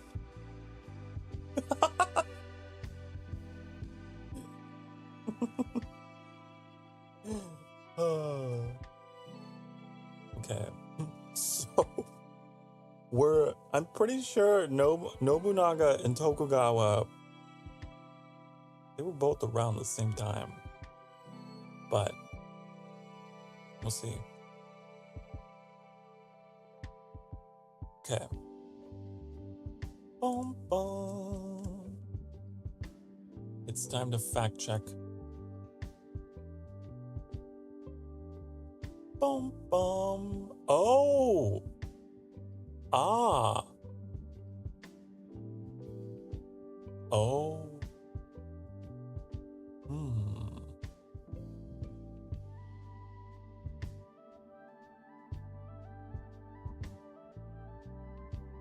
Yes.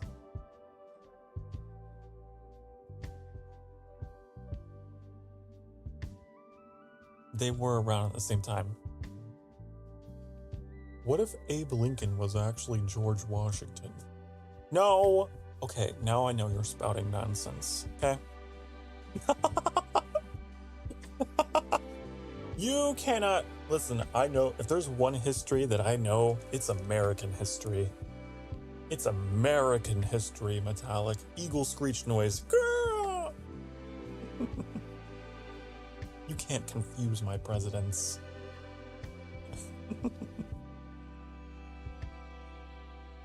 Oh. Boom,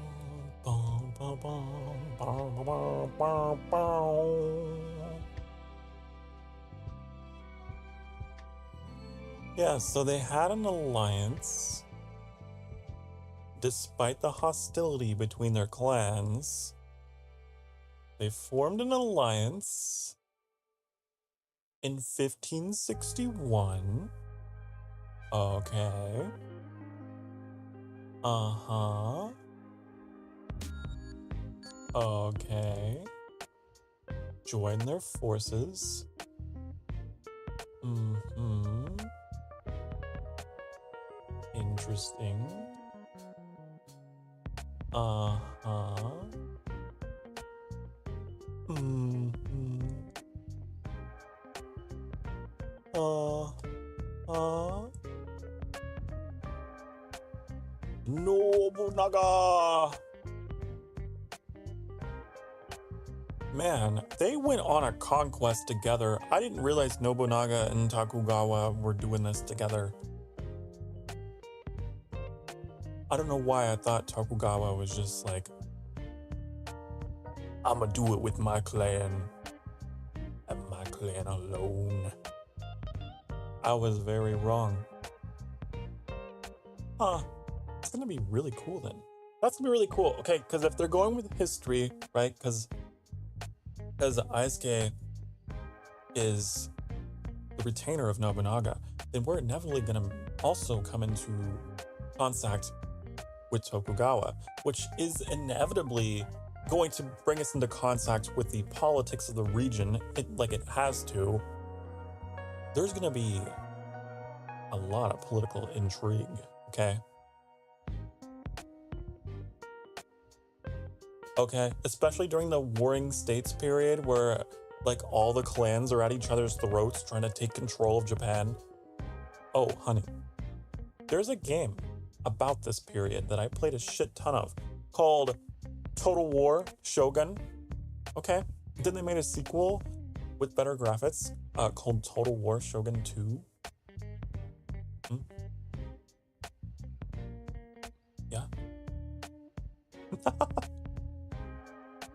And it's so funny because it's like whenever your troops would like lose morale and start to flee, the narrator would be like, a shameful display. Your troops have no honor. Shameful display. He's so dramatic. Boom, boom, boom, boom. Shameful display.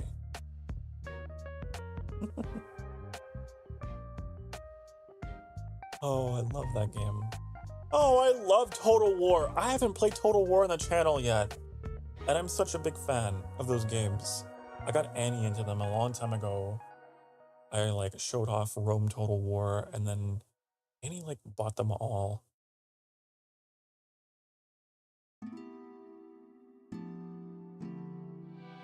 Dum, dum.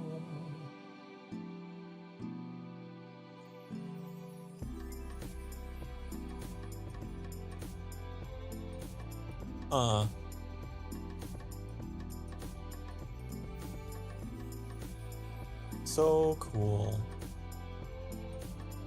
Nobunaga in 1582 was at the height of his power, the most powerful warlord, the de facto leader of Japan.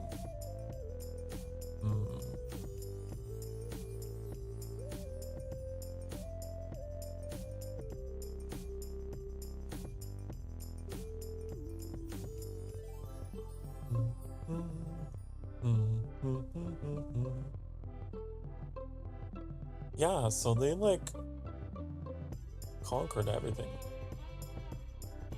They were just like, everything is now mine now.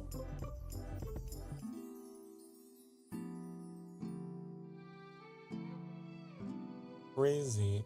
Which is interesting because traditionally Assassin's Creed has like always been against the conquering side.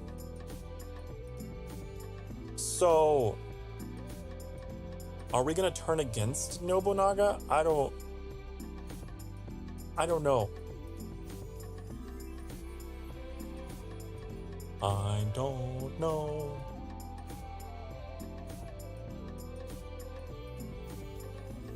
Oh my god. That's crazy. Okay, so if you don't know, like, especially in feudal Japan, they were fiercely, like, loyal to their cause. I'm gonna sneeze! I muted it so you wouldn't have your ears blasted. Ugh. Oh.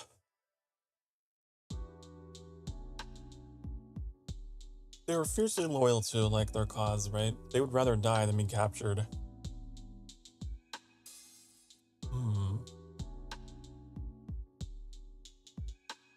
It's crazy reading these stories about, like, these warlords that were, like, you know, offing themselves rather than being captured.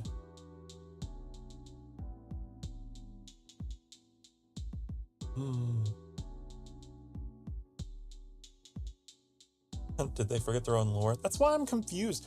Wasn't it about the Assassins and Templars? Yeah. There's none of that here. So I'm very curious how they're gonna weave that into the lore, because Japan is very isolated, especially during the Sengoku period. I don't know if they had contact with the West at all. And as we know, the Assassin Templar lore is very much rooted in, you know, much farther west, much farther inland. And it all kind of came out of the Middle East. So for those organizations to reach Japan, especially at this time period, very curious. They could possibly reach it through Portugal.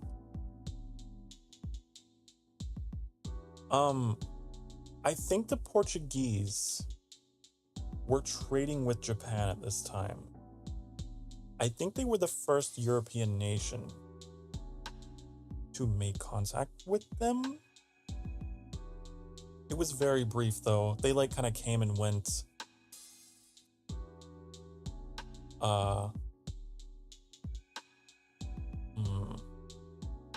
I believe it was actually the United States that had like the first like formal trade relations with Japan. That was like in the 1800s, 1900s, I don't know. They're very isolated, very protective of their culture.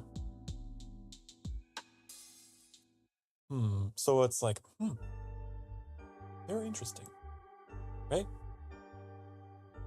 Let's see here if I'm correct. I think it was Portugal and the Dutch were the two allowed to trade with Japan. Yeah. What are the chances the Portuguese are on the Templar side? I mean, maybe. There was a movie about this. There's a movie, or maybe it wasn't a movie, it was a series. It came out recently and I really want to watch it. Actually, I've seen some clips of it. It looks really good. I think it's called Shogun.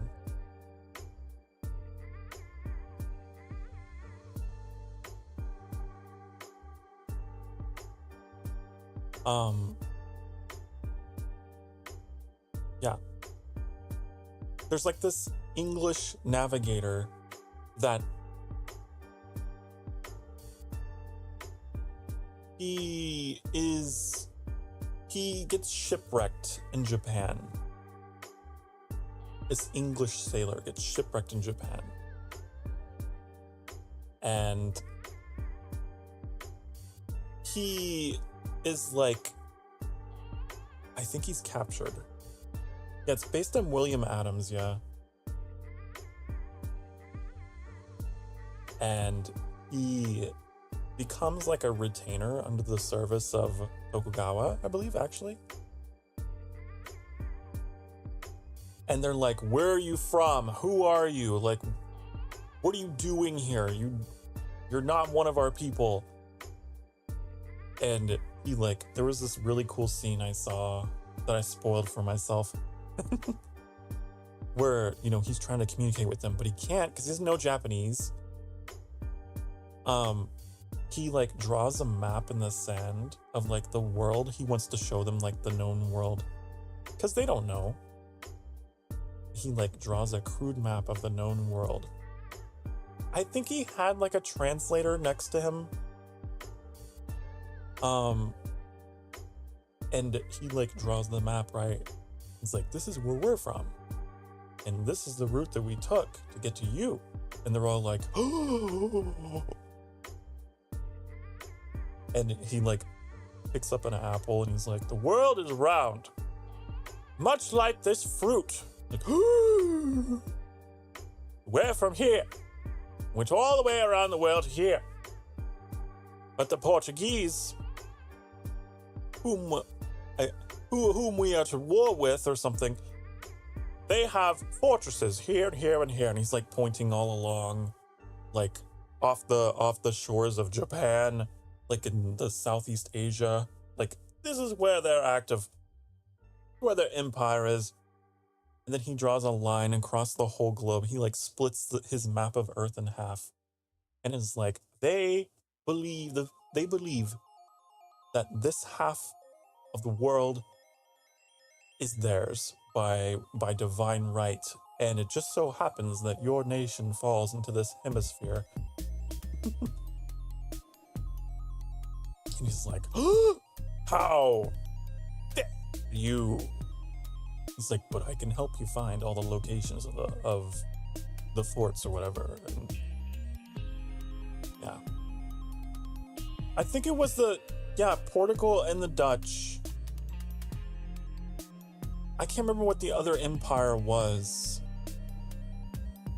But he was these two empires that rule the world right now have agreed to split the earth between themselves. This half belongs to this nation, this half belongs to this nation.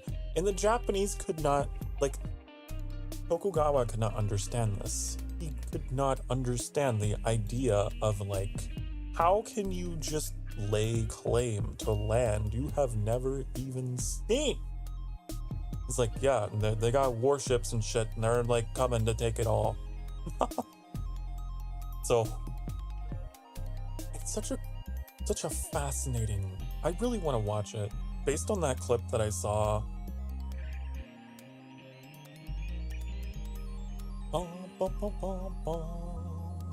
That would be a culture shock, wouldn't it? To hear that. These people that we never even known, never even met, they're claiming our territory. Oh my goodness. Uh-oh. How? Why? What?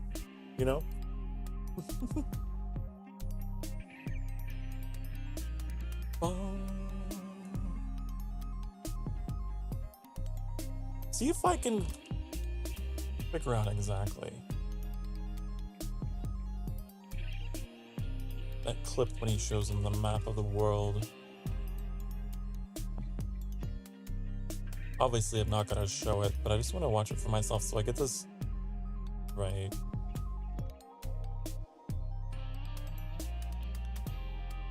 Bum, bum, bum, bum, bum.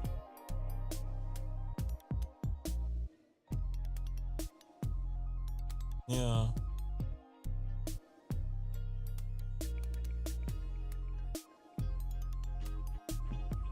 Portugal and Spain divided up the region. Yeah.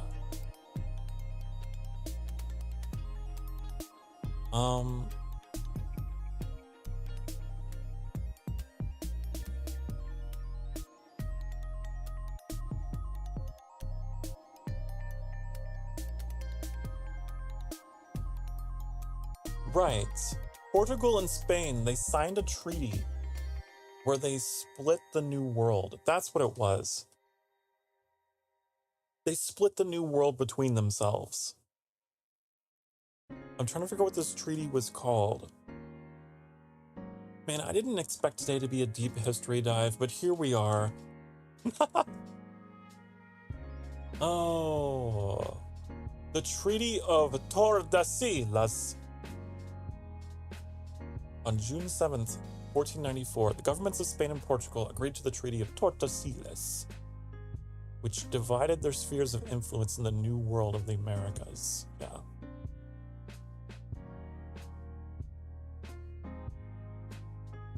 Like, this half's mine, this half's yours. So I'm curious if they're gonna integrate the Portuguese into this Assassin's Creed. Boom, boom, boom. Do, do, do.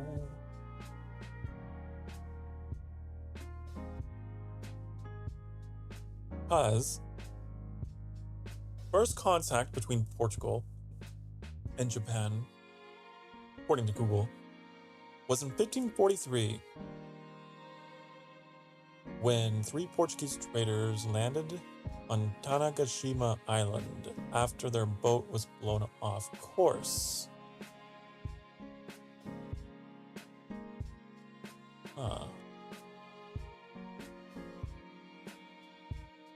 The Japanese initially thought the Portuguese were from India and that Christianity was a new Indian faith.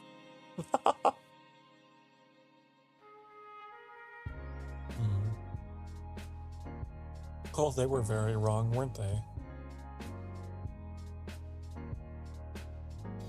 It would be so fascinating, but also so terrifying to, like, your civilization is just totally isolated, and then you come into contact and you learn about all of this stuff going on. Boom, boom, boom. So that was during the Sengoku period, wasn't it?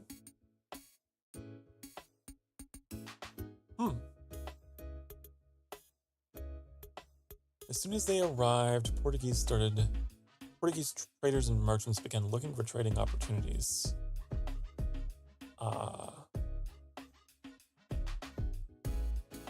Interesting.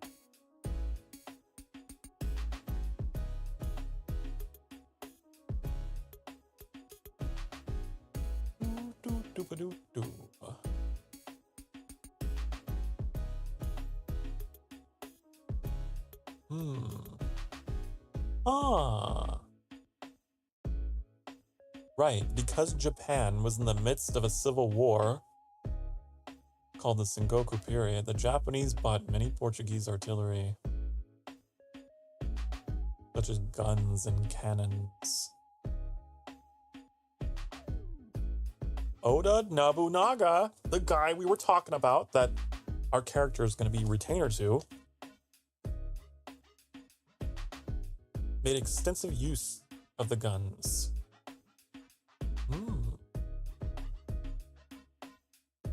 Within a year, Japanese smiths were able to reproduce the mechanism and began to mass produce the Portuguese arms.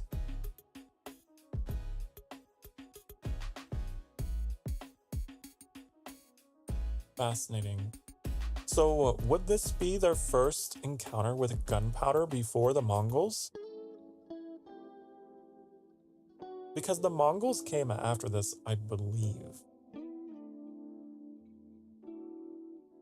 I don't remember. They're so close in timeline. Poor Japan, always dealing with foreigners on their shores. Oh.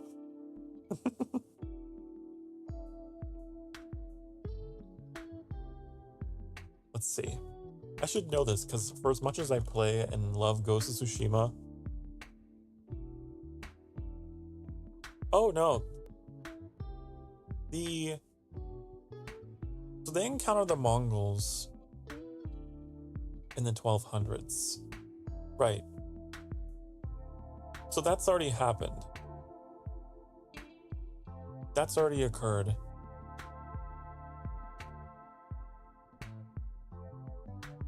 The invasion was one of the earliest cases of gunpowder warfare outside of China. Right. Right. Okay. So they know about the boom boom. They know. at this point. So this Assassin's Creed, I can pretty much confirm that this Assassin's Creed is going to have gunpowder, which is going to be interesting because I don't think that we've had an Assassin's Creed game that has had that in a long time.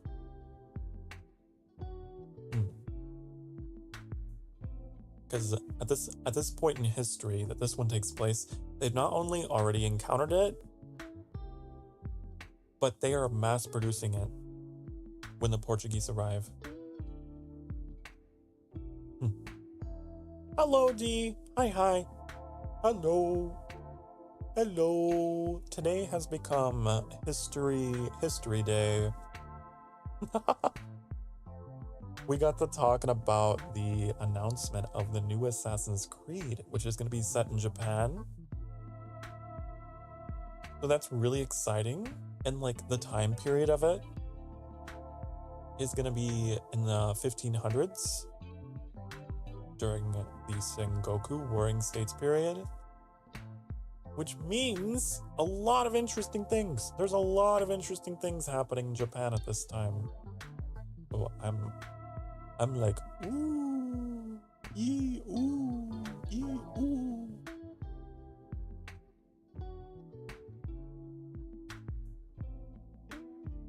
I'm doing pretty well though, pretty well.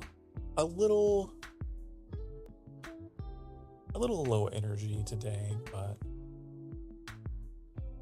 I'm doing all right. You like the new chat box? Oh, I completely forgot.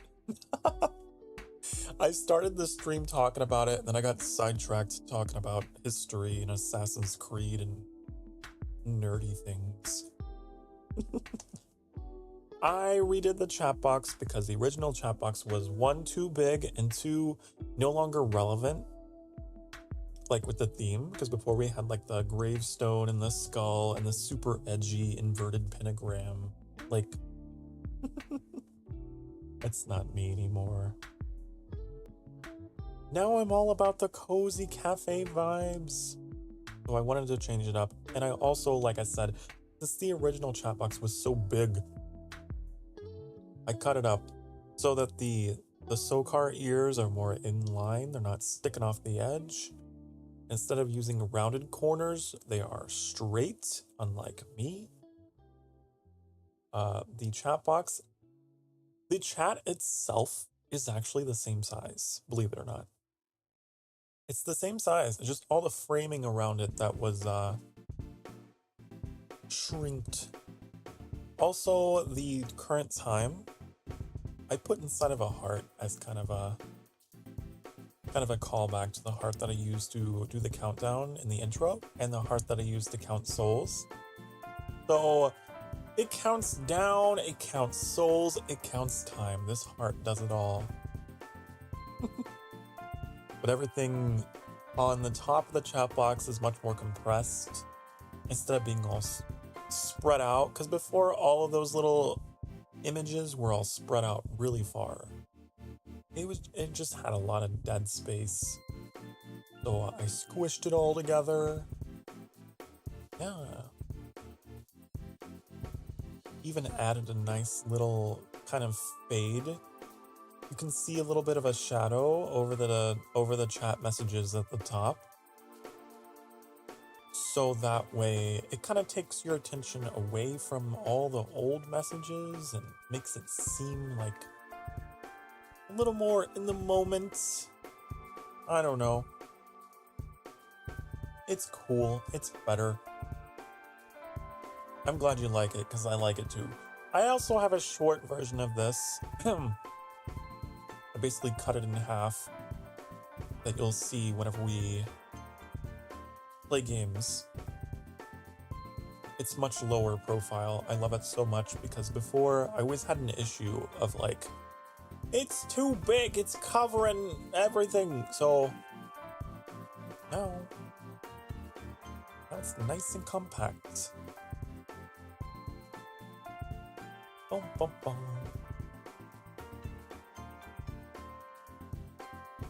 Also got ourselves, we got our first like, I guess not first moderator. Obviously, Annie was my first moderator, but our first moderator, like, out of the community, our first homegrown, organic, from our farms to yours. Got Zero Winter in here. Yay!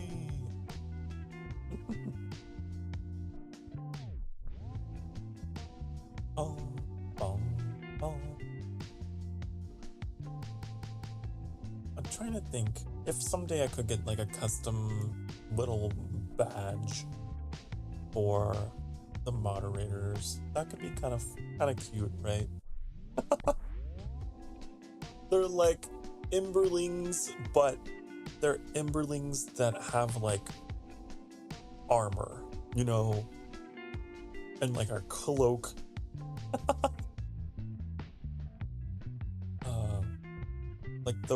like those guys in Game of Thrones. What were they called? The something cloaks, the gold cloaks. I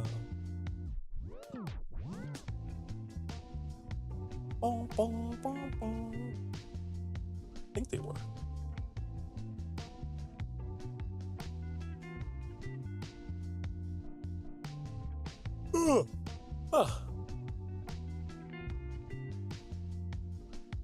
Fascinating though. Interesting. We're learning so much. We're learning so much.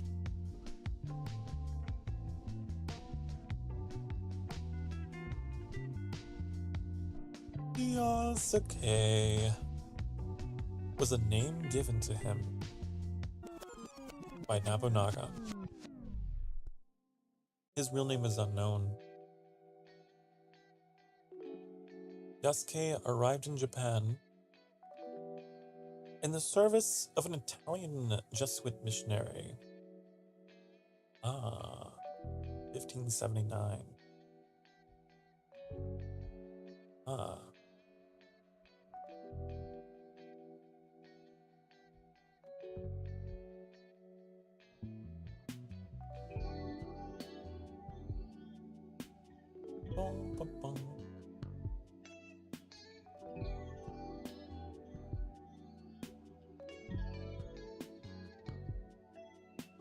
Wow. Now I'm reading about this. Today is Wikipedia Day.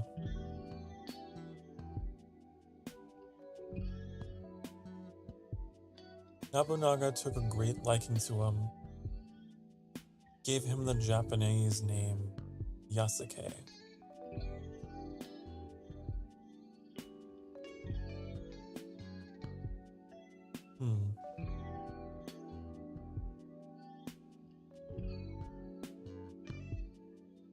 That's crazy. Craziness. According to history, though, whenever Nobunaga was faced with Yasuke and he met him in his court, obviously the Japanese had never encountered, you know, another race before.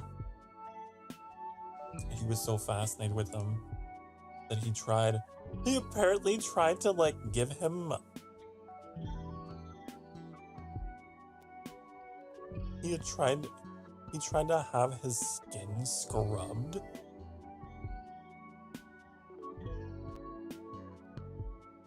Wow. Yikes. Yikes, but also... I wonder if they're gonna have that in the game. But like...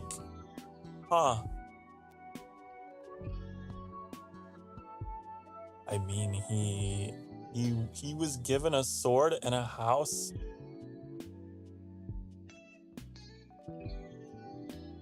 And a salary. He was... Wow.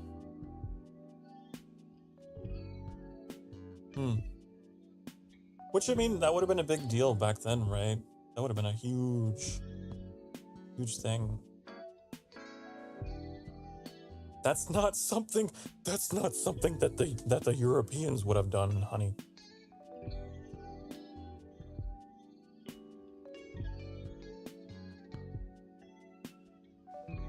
Oh, Barry, I'm gonna be super interested in how they portray this character and how they portray this time period. There's so much like cultural clashing that's happening. Did they ever give a release date? I don't know if they did.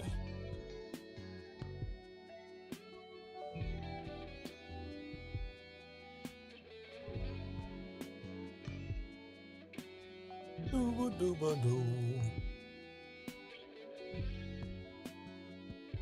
Set to release in November?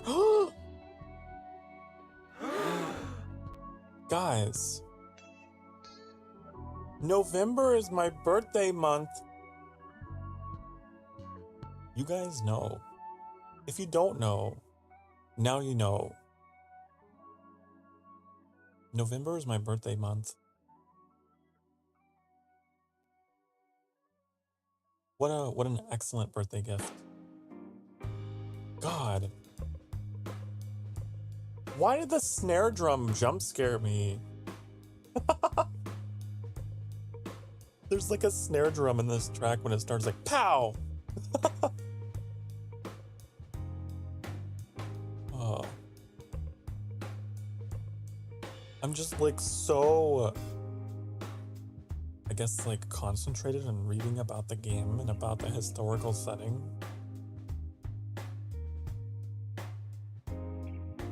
It's so cool. I'm sure there's gonna be like idiots out there on the internet that are like upset about this character. But honey, it's historical. 100%. He existed.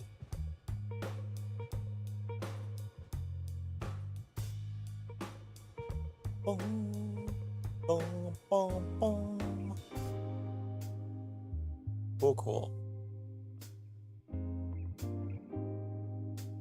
I just really hope that they get it right.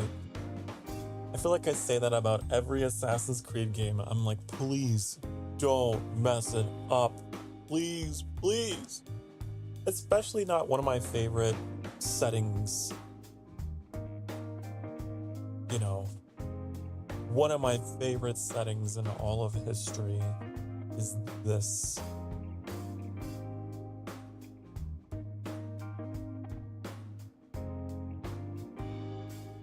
I really enjoy settings that have like a lot of like social and cultural change in them, right? Where like the times are changing, a new era. I feel like Assassin's Creed has pretty historically always chosen settings like that because it's like makes for really exciting storytelling.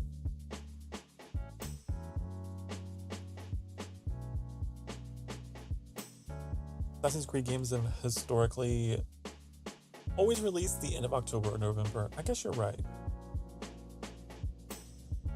But all the same, pretty cool. You love Chonkobo? Welcome back, Leah. Oh, welcome back. I thought you were leaving for your trip. Do you mean Chocobo? Do you mean Chocobo?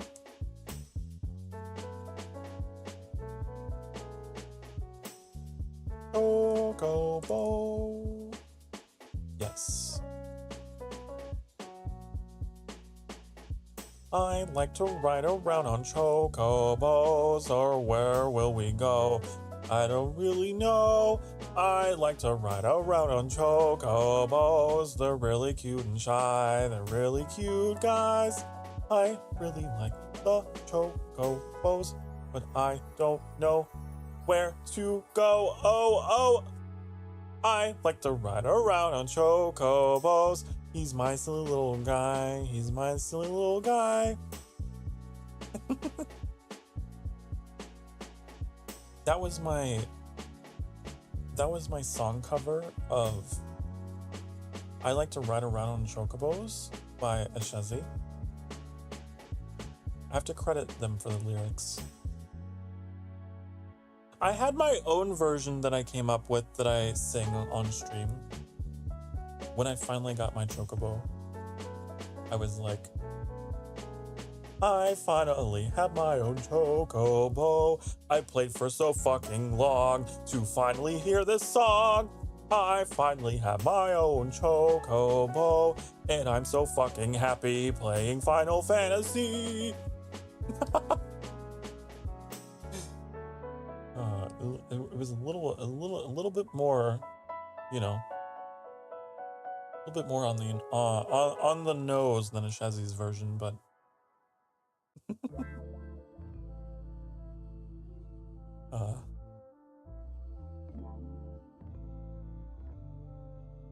I will never forget that when I played. God, I haven't played Final Fantasy XIV in a long time, but when I finally got my chocobo, I was so happy.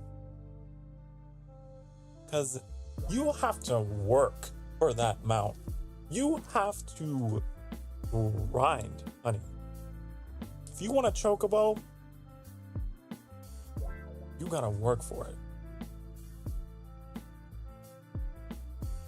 Bum, bum, bum. I'm trying to find a picture. If I can find it, I'd love to show you. Are you still gonna switch to a game after this? Yeah, I need to. Why do you ask? Are you just trying to remind me because you're thinking that I've forgotten? Are you think that I would forget something like that? Hold on before we go. I need to find this screenshot. I need to show you my chocobo. Honey.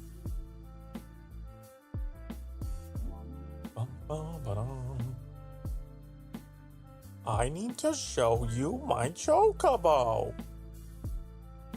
Don't you want to see my chocobo?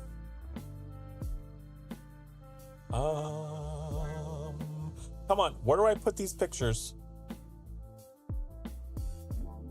Where the fuck did I put my chocobo? I do not know. Where the fuck did these pictures go? Here. Okay. Here we go. I have a lot of pictures from this game. I also didn't know you were a Final Fantasy fan, Leah. I didn't know. Come on. It's in here. Here it is. Here. I found it. I took this picture in the game when I got my chocobo. Isn't it lovely? Isn't he marvelous? Huh? Yes. Why, yes, Sokar. What? I love him. Chocobo! A chonkobo. I love how you call him a chonkobo. He's so chunky. Chunky chonkobo. He's just a little guy, as they say in the business.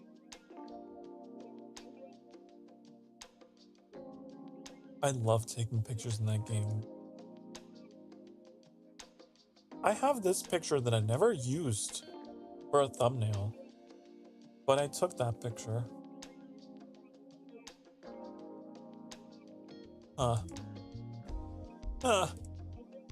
I like my Valentine's Day picture though. Where's my Valentine's Day picture? Look at this one. Look at this guy. Isn't he cute? Man, I would love to roleplay with this guy. Man, he must be so fun. Probably. Maybe.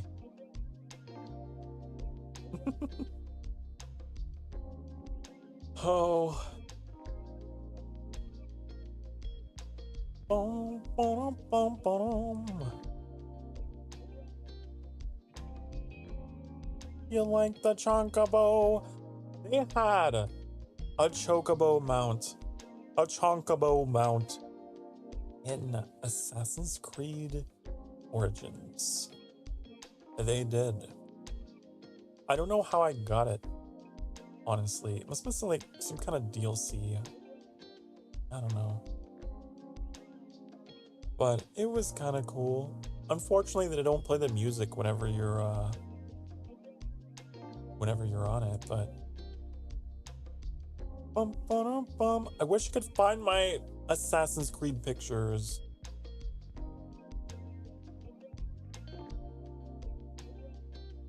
Because I took a lot of them. I took a lot.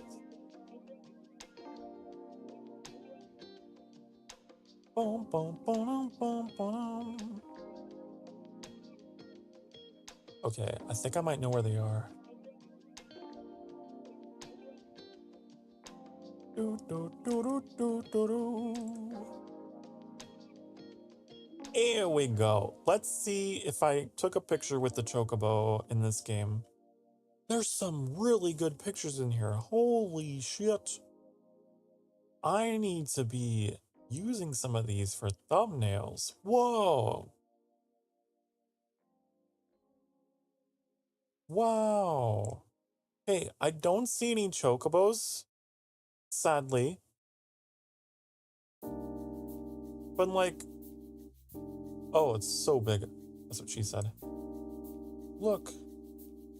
Beautiful. Oh my god. I think I might have used that as a thumbnail, actually. Look at this one. Whoa. Now that's something.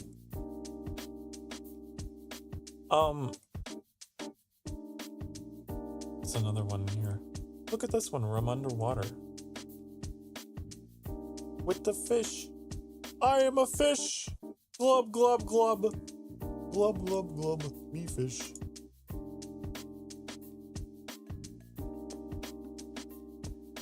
What else we got? What else we got?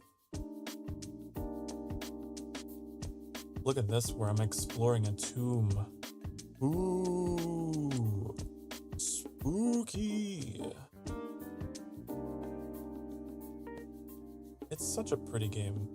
I'm really looking forward to how they're gonna incorporate like dungeon-like environments like that in the Japanese game. The Japan setting. This one's kind of cool. It's like a distant silhouette. That kind of reminds me of the first Assassin's Creed.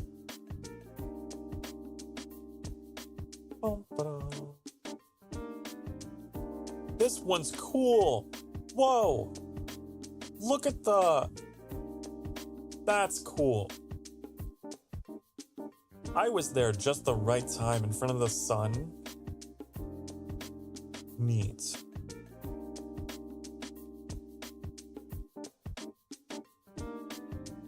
This one where I'm like running towards the sun. That's cool. I think I know exactly where this location is. I think it's the highest elevation point in the game. It might be.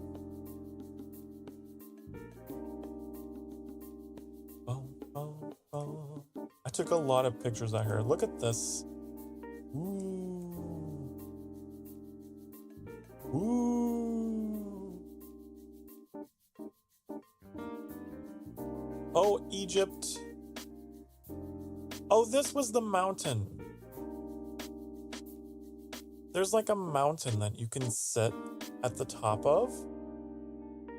And you get an achievement for coming here. It's the highest point of elevation. We're doing that. I don't think I did that on stream. I think that was off stream. Anyways, those are my Assassin's Creed Origins pictures. Aren't they lovely?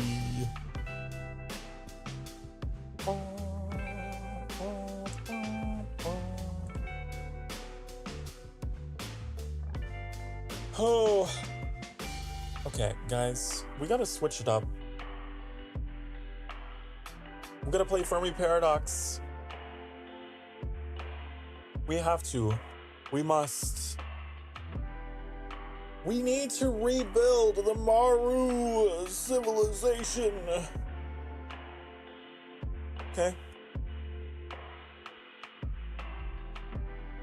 Firmly grasp the paradox. Grasp the paradise. Firmly grasp a paradise. Get it? It's been a while since I've told a D's nuts joke. I'm proud of myself. You know? Bye. The timing of your bye. Bye, Leah. Bye-bye. Thank you for tuning in. And thank you to all of you. To all the rest of you. Thank you so much. Now it's time for us to go. Okay. Time for me to go. But for those of you watching live, I'll be back soon. Like literally just a few minutes, okay? Let me move some stuff around. And I will be back soon with the Fermi Paradox, okay? But for the rest of you, have a good rest of your night, okay? Be good to yourself, be good to each other, and I'll see you in literally just a few minutes, okay? In stream number dos, okay? Unless you're a VOD watcher, in which case there's plenty of other stuff that you could watch that I've done all over the channel. So if you like this video, hey, why don't you give it a like? Why don't you smash that subscribe button? Why don't you help give me a little bit of a boost in the algorithm, honey, with a little bit of a like? I never promote myself. It feels weird. Anyways, bye, honey. Bye, boy. Bye-bye. Bye.